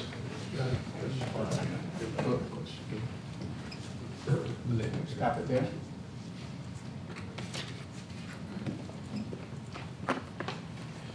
Okay. Thank you, Jeff. All right. Thank you for that presentation. All right, so let's move to the recommendation, staff's recommendation. It is a recommendation to City Council, and I think it's important that we identify what that recommendation would do moving forward to City Council. Recommending the adoption of the draft City Council resolution, which is Exhibit 3, by which the City Council will find and determine pursuant to CEQA, the state CEQA guidelines and local CEQA guidelines of the City of Laverne, the M&D prepared for the project, which is Exhibit A, or Exhibit 1 of Attachment A, is adequate and no subsequent or supplemental M&D is required for the project. Additionally, it would adopt the MND or MMRP, the Mitigation Monitoring and Reporting Program. Additionally, approving the MND would then direct staff to file a notice of determination or an NOD, and then approving the justification to the findings for the master plan and the corresponding conditions of approval, which are Exhibit 3 to Attachment A. Okay, thank you for that. Thank you very much for your presentation. It's very interesting. And at this time, I'm going to open up to public comment on this particular project. Is there anyone in the public wanting to comment on the Damien High School master plan?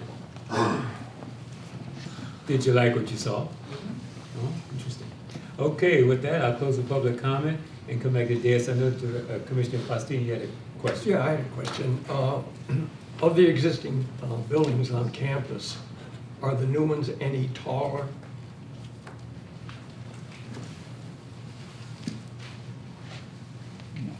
No.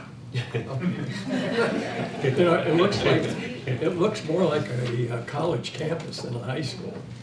Right, it's beautiful. But the other question I had was, have letters been sent out to the neighbors letting them know that this is going to be forthcoming? Yes. Okay, have there been any complaints or questions about it? Aside from the workshop, I haven't heard anything. Okay. However, as we move forward, like for instance, before we go to City Council, there will be notification once again to those neighbors. Okay, thank you. I would also like to qualify, so the buildings that you saw in the video and in the photos are renderings, and they are very rough drafts, if you will, of what those buildings most likely will look like. They're not all going to be white.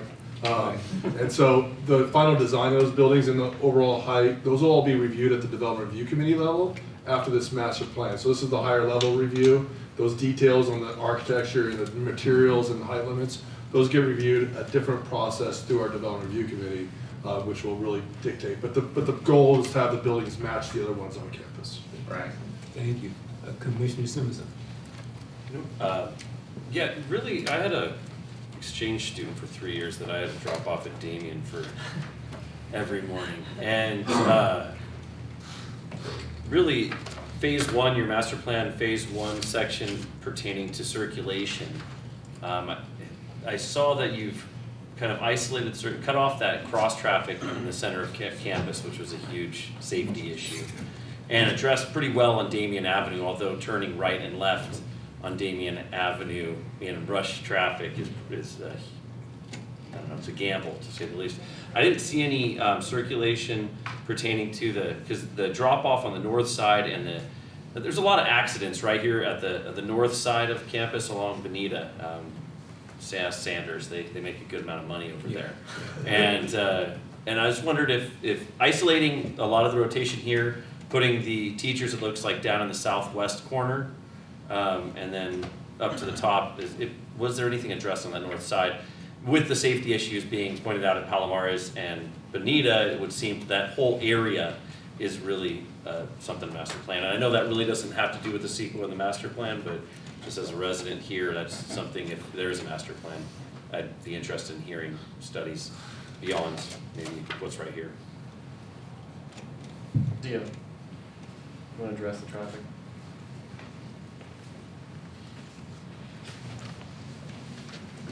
Hello, Commissioners. My name is Dio Glentis, LSA. So we did a traffic study for this project, and we analyzed 7 intersections. We conducted traffic counts in May of 2018 to establish baseline conditions, and that was at a time when, in theory, most of the students of driving age would have their licenses. So under a worst-case scenario, it would be the most intensive use of the campus by students at that time. And the analysis did not identify any issues with regards to the circulation at the intersections there at Bonita and Damien High School. I'm sorry, Bonita and Damien Avenues. With regards to the safety, we didn't see any hazardous design conditions, and I understand that any of these modifications to the parking lot there under phase one are gonna be, like Eric said, we're gonna go under Development Review Committee consideration for everything with regards to setbacks, landscaping, view, line of sight, things to that effect. Right, but that's on Damien, right? Well, I'm talking about on Bonita on the northeast side parking lot. By the senior parking lot, you Yeah. there's no changes to that area of campus under the scope of work. So there's no effort to improve the circulation in that other than just closing off the access to the south parking lot through that little gap by the lunch area? Correct, and there's no changes to the scope of work for the senior parking lot. That corridor through campus, the diagonal corridor, northeast to southwest, will be cut off. Correct, that will be cut off. So on campus, there will be fewer conflicts with the pedestrians and motorists. And effectively, by adding a parking lot down in the southeast corner, we redistribute the flow of traffic so that there would be, in theory, fewer vehicle trips along Bonita Avenue that would, under the execution of the project, would go down to Palomares instead. That'd be something we need to watch out for then. Yeah, it just seems to be probably a big community concern, I'm pretty sure too. That's just one of my comments. But thank you. Yeah, so increasing traffic on Damien and Palomares and decreasing on Bonita is what you're saying? Mostly on Palomares, decrease in traffic on Damien Avenue, actually. At the driveways, there's gonna be a decrease in overall traffic. Okay. All right. Commissioner May? I didn't have any questions. Commissioner Lau?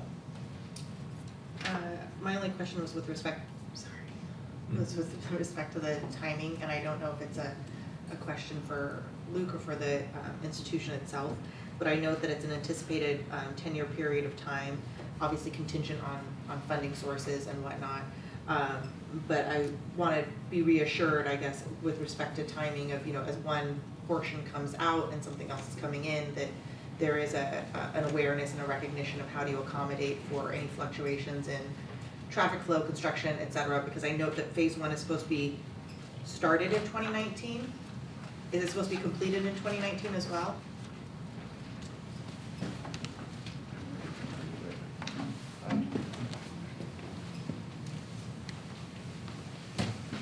Yes, 2019 is when they anticipate to start it. The phasing of it is really twofold. It is the parking that you're seeing, as well as the student center, as well as the wrestling that you're seeing. How those end up happening is really all bundled within the phase one. Phase two cannot start until phase one is complete. Right, so. Same thing is true for sure. So within phase one then, though, there is a recognition of what's shuffling at what time, or, where construction is happening, and then when, in conjunction with when school's starting and how that might affect. Yes, we are working with Damien High School to ensure that fluctuation is, I guess, fluid to some degree, and we're cognizant of that. Okay. Okay, no, that helps. Thank you. Thank you. I want to say that this is an interesting and intense plan. And I won't mention that certain people on this commission had children that went to Damien, so it's kind of interesting to see something happening there after so many decades. So it's interesting. So at this time, is there a motion to approve based on Luke's staff report that he gave? Thank you, Luke, it was very good, by the way. For approval of resolution number 1237, including all the commensurate attachments made to his staff recommendation. I'll make a motion to approve case 6117 CUP. And Commissioner Faustini, all those in favor say aye. Aye. Aye. Opposed, none, abstained, none, and you pass. Thank you Thank you very much. Very good presentation, Thank you. thank you. Congratulations on moving forward with that. My grandson will be there one day. Well done. Eric went there. Yeah.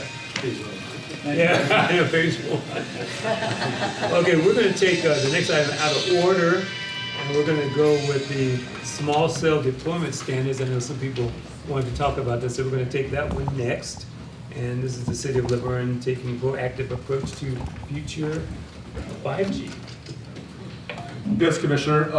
Luke also has this report, but briefly before then, approximately a year ago, one of the studies that the City Council moved forward with in the fiscal sustainability plan was that identified the purchase of the city streetlights throughout the city, which is now completed, and those are currently being retrofitted, almost completed, to go to LED, which will save the city money and overall expense of power in the future. One of the other opportunities seen with that purchase was the ability to look at installation of microsites where needed throughout the community to provide adequate cell service where we have problems.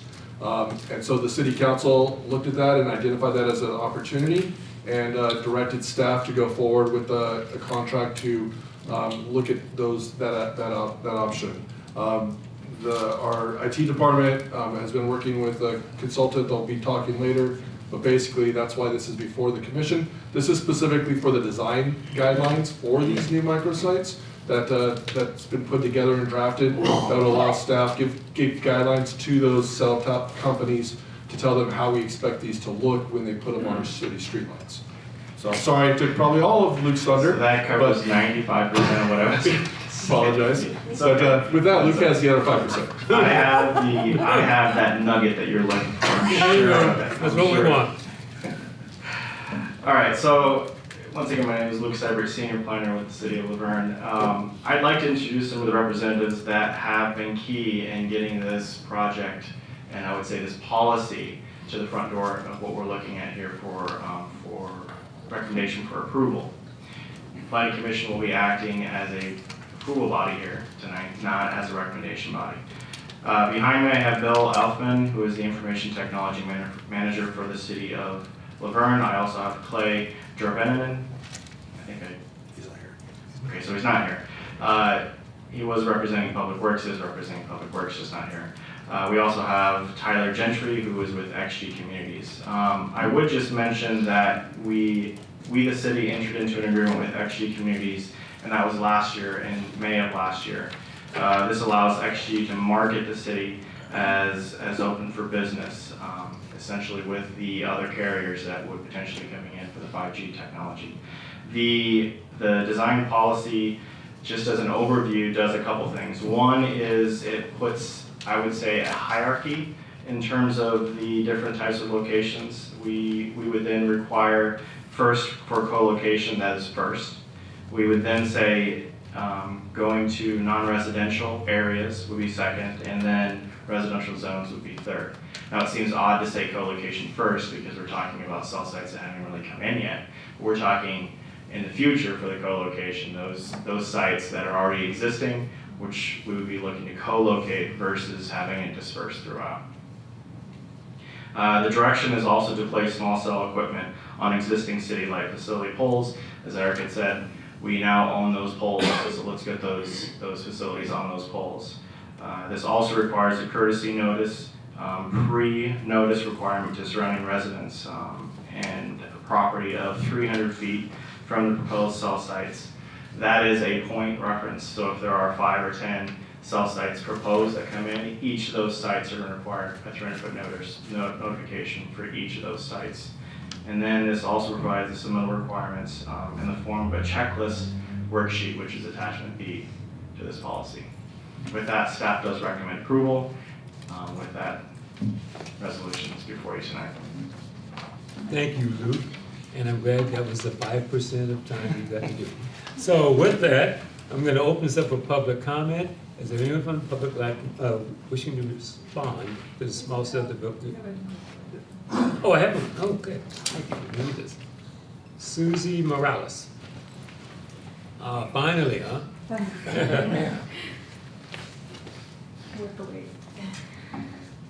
Hello, thank you for giving me this opportunity to speak. My name is Susie Morales. I live and vote here in the city of Laverne. I am here today because I am concerned about the implementation of the 5G small cell towers. Until now, mobile broadband networks have been designed to meet the needs of people, but 5G has been created with machines' needs in mind, the Internet of Things, which leaves us vulnerable with privacy, security, and most importantly, our health.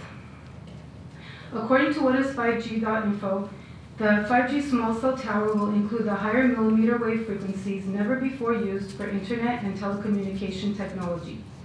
These waves do not travel easily through buildings, so 5G will require millions of new cell towers.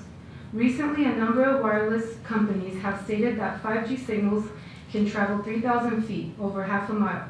Regardless, the wireless telecom industry is aggressively seeking to outfit lampposts and utility poles around the country with wireless small cell antenna beaming hazardous radiation next to or into our homes 24/7.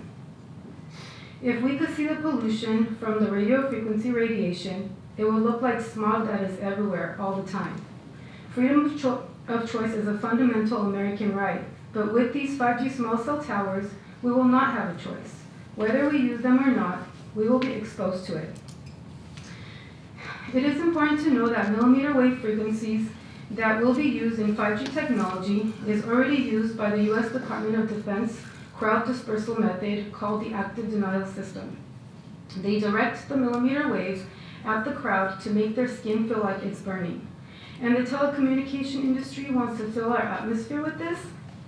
According to the EMF Safety Network website, symptoms from exposure to 5G can include fatigue, headache, sleep problems, anxiety, heart problems, learning and memory disorders, ringing in the ears, and increased cancer risk.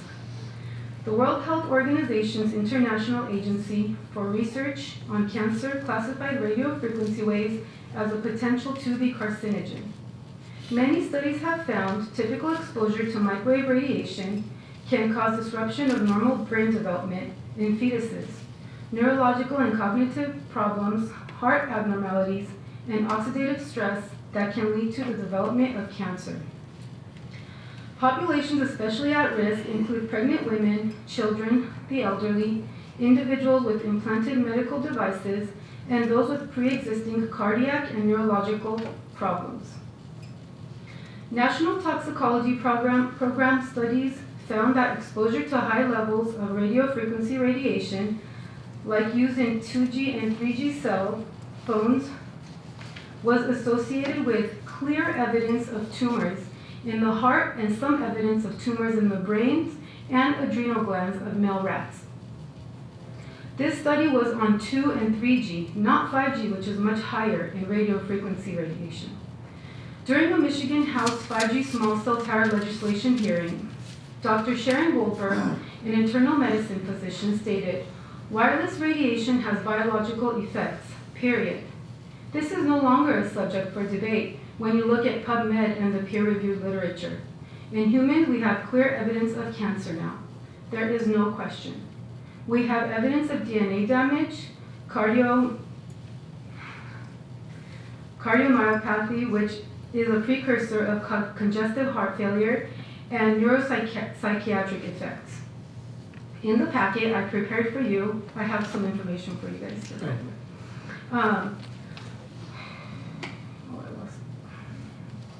We need you to wrap up. Okay.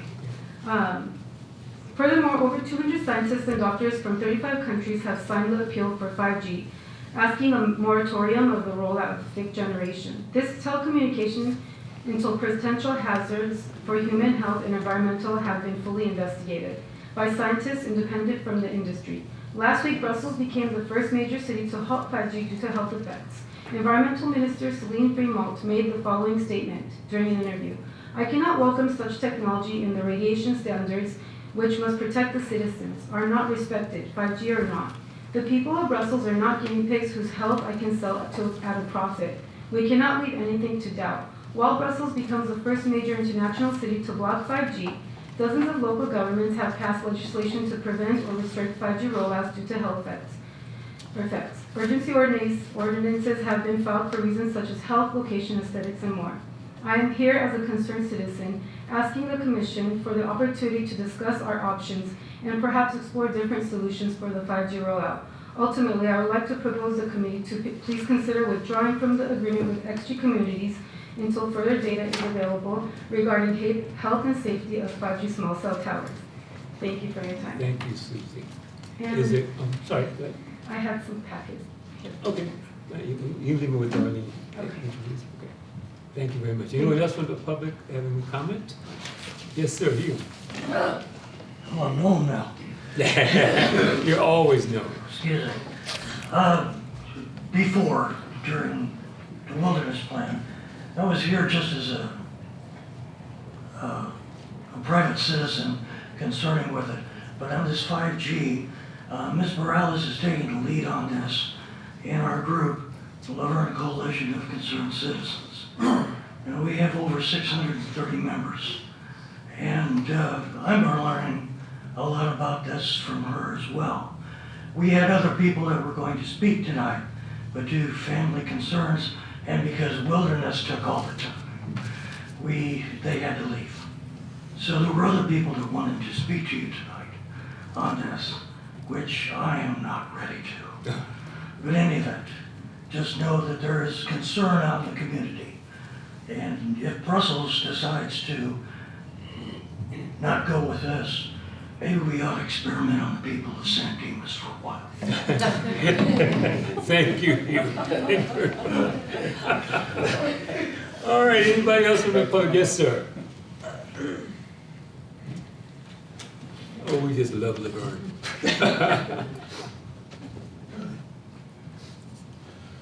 First of all, that's a simple thing. I've noticed that there's something that would be consistent with what I would expect one of these micro towers to look like down by One West Bank by Dee and Benita. I don't know if that's what that is, but I saw something there this weekend and I was wondering if that's what that was. But going on more to where we're at, I applaud the concept of the LED lights for street lighting. They're brighter, they cost less, so they'll save money over time. I have a home in Las Vegas, r.a.g made that change about 3 years ago, and it's saved a ton of money in electricity. And our rates are much higher here than in Las Vegas. I like that concept. I like the concept of getting better cell service. I like the concept of the city trying to make it so that the whole city gets better cell service. But this technology, there's been a lot of stuff that says negatively about how it would affect our bodies. I don't know where all that stuff stands with reality. She has some pretty good data that she was citing with her stuff. I hear on the other side that the output levels of these are as much lower than any of that testing has been done because that's why the density of the cells has to be higher, is to get the power levels lower. But I have not seen studies that says at that lower power, it's still safe for people. And before we throw it out to the city residents, I would like to see some sort of data that says this is safe before any consideration going forward.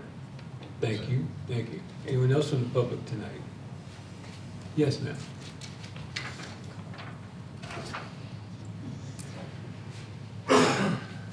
Thank you. My name is Sherry King. I live on Wheeler. I'd just like to encourage you to slow down.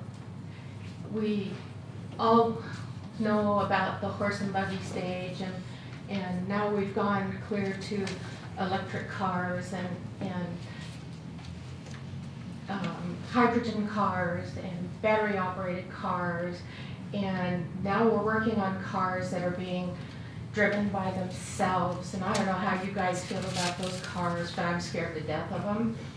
And I think we need to slow down with this, internet has been wonderful, the technology has been great, it's helped all of us, but the pendulum swings so far. And we came over here to the buggy stage and to the cars, and now we're over here to driverless cars. Where are we going with the internet and this 5G? And I have spoken with a very knowledgeable functional medicine person out of Huntington Beach who says this is highly dangerous, especially to children and pregnant people. And if you're just so intent on having it, could I please encourage you to just leave it in the business centers, run it down Foothill, put it on D Street, but keep it out of the residential areas. Let beef up your 4G and things like that, but don't bring in these the 5G into our residential areas. Thank you. Thank you. Anyone else from the public? Okay, at this time, we're going to close the public comment and bring it to Commissioner Simonson. All right. I gotta say what Susie said is pretty darn valid. And this gentleman, I didn't catch your name in the back. Jeff seems to make a lot of sense. Do we have any comment from, well, before I ask that, before I r.a.g's comment, is this the reason the city of San Jose and 22 other cities are disputing the FCC ruling? Is this reason? Maybe because it seems, if it's not proven safe, maybe it's something we should look at a little bit more. I can take that question for you. Tyler Gentry from r.a.g Communities. The 22 cities that are disputing the FCC order, that's more on the grounds of local control, not necessarily on the safety standards of it or for the RF emissions. That's more for the non-discretionary review side of it. FCC order that came down in the fall basically said everything has to go through encroachment or administrative-like process for them, and that's actually what you guys are considering here is the design standards tonight, which outlined basically in the absence of standards, it takes a lot away from the city on what a plan checker or reviewer can deny against or comment against. So with having these standards in place, it gives your staff an outline to comment and review, and also gives the carriers and the applicants something to work with the city with. Basically creates that path for them, that guideline for them of how the city would like to move forward. The FCC lawsuit, the people that are doing it right now, it's more about the cost recovery. So there was a cap on fees that you can charge, both for recurring fee and application fees. They limit it to direct and actual cost. So yeah, the cities that are out there with the lawsuit right now are really challenging more of those aspects than the RF emission side of things. So they're trying to fight it so they can charge more to install the system for people like your company's rolling it out. Basically, yeah. What they're trying to do is trying to charge a market rate for attachments within the right of way. So market rate traditionally had been around $1,500 to $2,200. FCC capped at a safe harbor rate of $270 per year. So drastically brought it down from what the market rate had been. And that's what we'd be going under is the $275 raise. Correct. Okay. So on the safety side,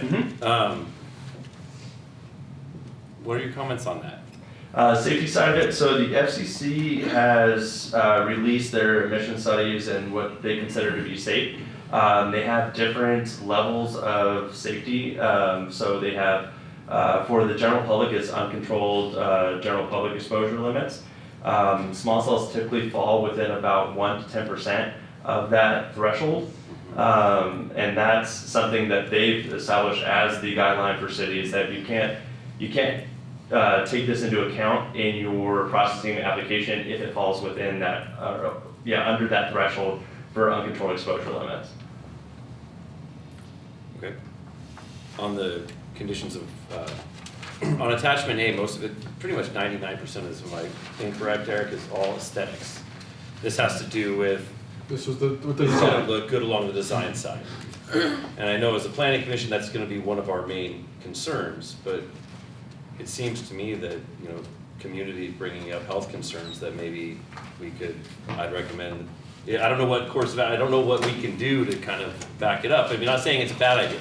I think Jeff said it best. We all love the idea of better reception and better, you know, technology, but to take a step back and look at it for a second, maybe that's something to do. But I don't know if in our position, that's where we stand. So Bob, maybe you can. Yeah, you basically don't have jurisdiction to say no to this technology. That is a federal concern, and he's explained how they have arrived at this, and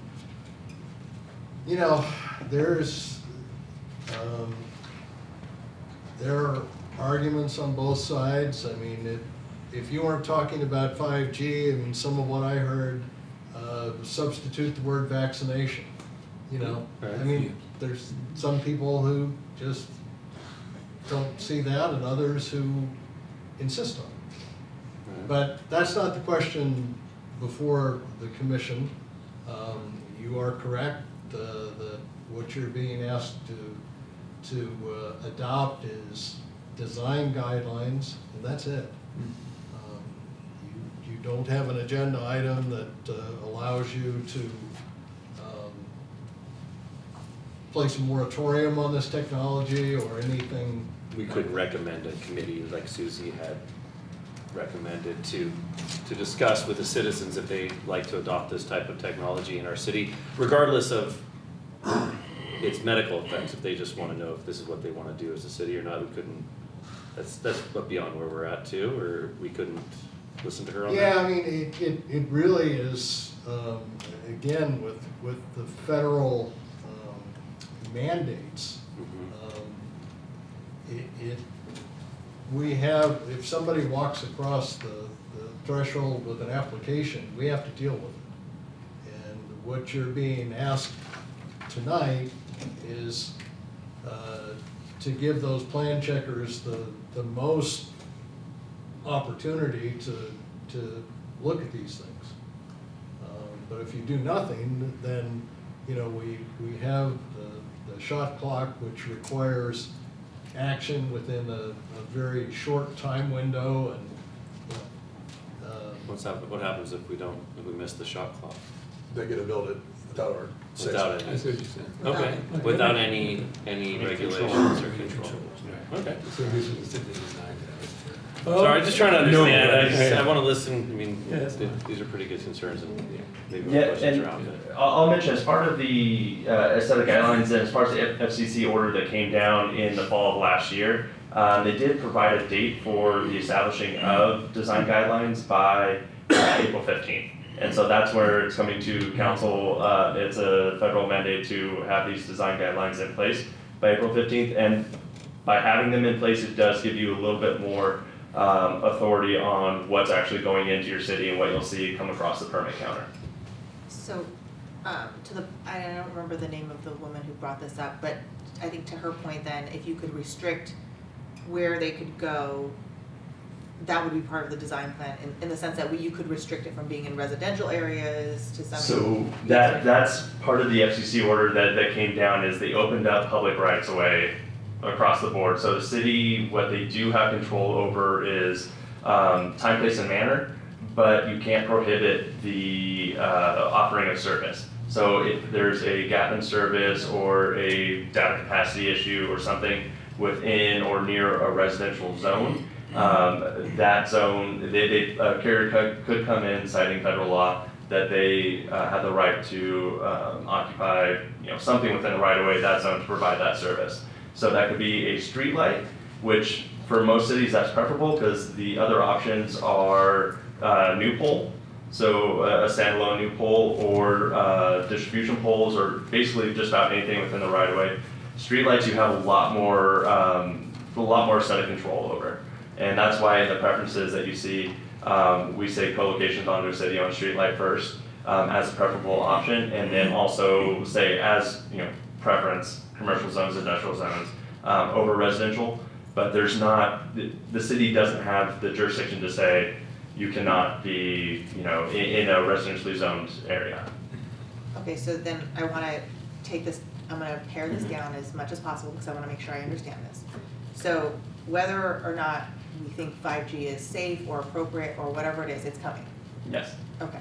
So, and there is no ability of this commission or of the city to say this will be a 5G free zone. Is that correct?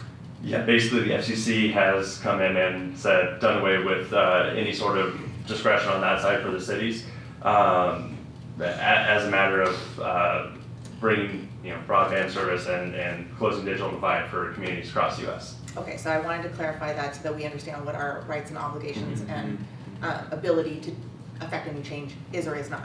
So what is before us today is simply the most highest level of ability to restrict or control that is available to us under federal law. Yes. Is that correct? Yes, so that's part of what we do for the city is help consult and on the regulatory side, but also help create points of leverage for the city and help them assert all the rights that you guys are still afforded. So again, that's time, place, and manner, but time, place, and manner is limited to still opening up public rights of way. So if you have the design guidelines and standards in place in a preferential order, you still have the ability to request some justification for a site that might be near a commercial zone, but there's, requesting it within residential zone, things like that. So it still opens up some dialogue, opens up a little bit of the ability of staff to direct them to a preferred zone. Okay, to further clarify, if we do not vote this in, then it puts us under the time constraints of the shot clock, where we may not have the leverage necessary to dictate where we would or would not want the sites to go. Exactly. So yeah, it's trying to get you guys into a place of compliance where you're still asserting your rights, where you're still coming from a position of having a preference and having ability to review against, or an outline to review against for these applications. Whereas if there's nothing published, if there's nothing out there for the applicants themselves, they more or less can kind of come in and produce whatever they want as an application, and it's the city's obligation to act upon that. And you can only deny or comment against something that has a published standard with it. So it can't be just discretionary. Okay, thank you. Good, thank you for that. Commissioner May. No questions, very thorough explanation, thank you. Commissioner Faustini. No, that's very thorough. Okay, this is an interesting one because, excuse me? May I make another statement? Sorry, we closed the public comment. We closed, I'm so sorry. I hear you, we heard you. Can We I heard ask you. one question? Yeah. What? Can I ask one question? We closed the public comment, sir. Just. We're discussing here at the commission, okay? Just a second, Okay, let me- so there's we're gonna, excuse me, we're discussing at the commission now, okay? Thank you. What we've heard tonight is comments from Susie and others out there about the health issues. Through further discussion, we find that even if we want to comment on the health issue, it's not on our agenda, it's not even in our purview. The only thing ahead of us tonight is the design criteria for the location or areas for these towers. So let me ask a question, Bob. What if the commission made a motion but added to it the fact that there was concern, that we want to also pass on that there's concern about the health issues and take a vote whichever way it goes? If it I'm just saying, if the motion passes, can the commission make a comment? Well, to whom? Well, I guess it would, well, we're the final, Yeah. we're the final, so it's not going to Right, council. yeah, this is not a recommendation of the council, so, Your comments will be reflected in the minutes. Maybe that might be all we can get. But- Okay, let's see whether or not, what we're gonna do with this motion. Well, I Is- mean, Go ahead. and I just want to clarify, I think the reason I asked the questions I asked is to explain that we only have the ability to approve this limited method of control to exert.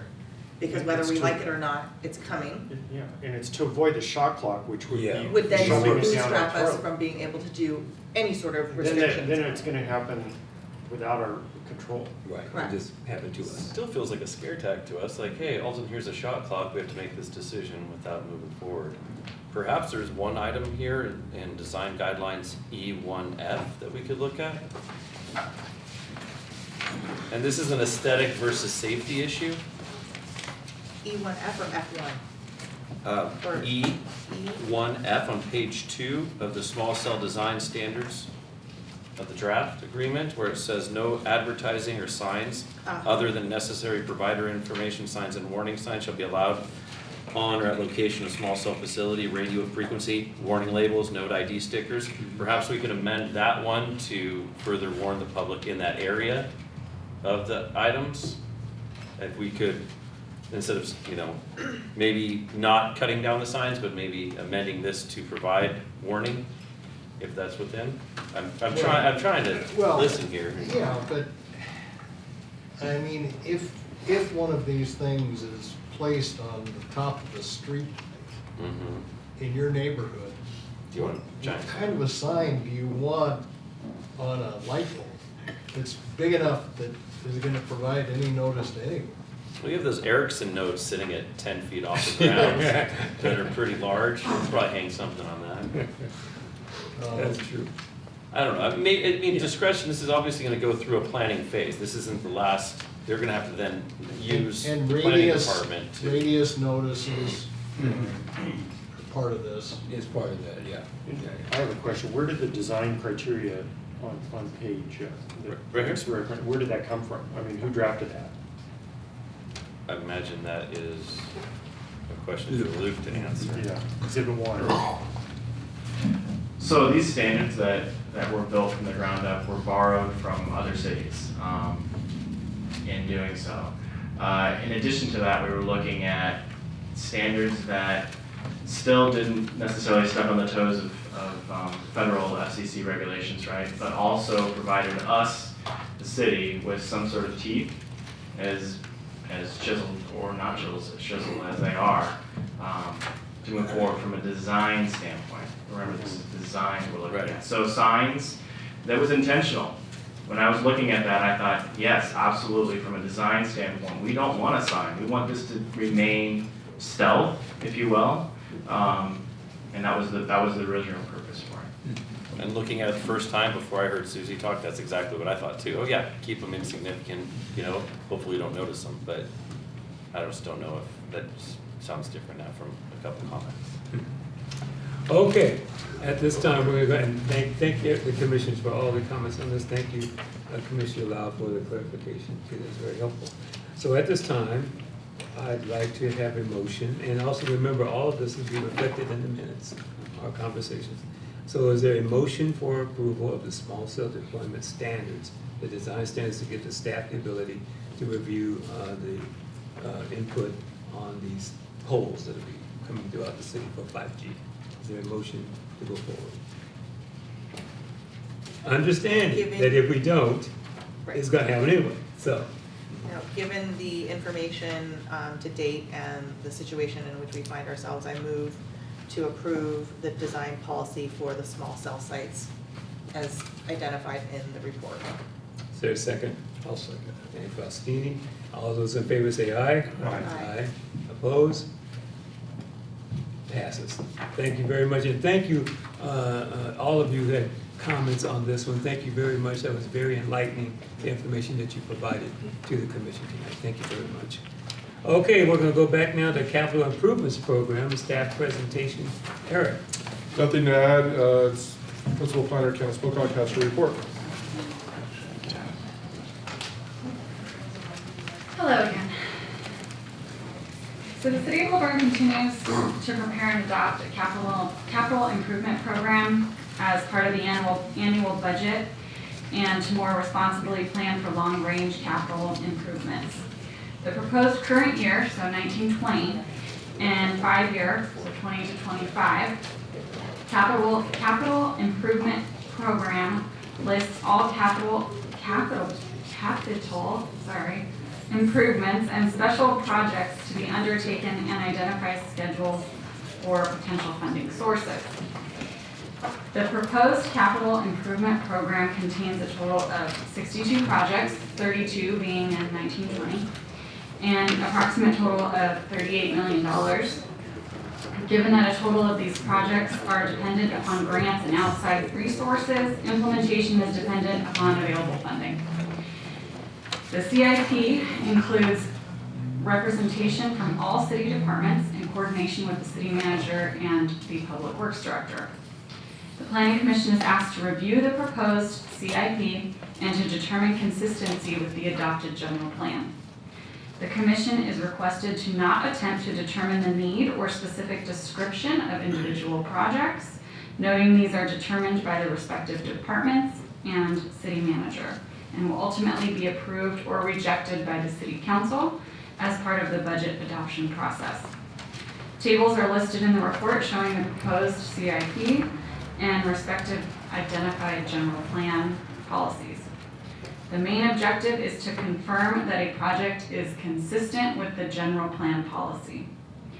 Staff recommends that the Planning Commission review the proposed CIP and adopt Resolution 1239, certifying that the proposed CIP for 2019-2020 and 2020 through 25 is consistent with the adopted general plan.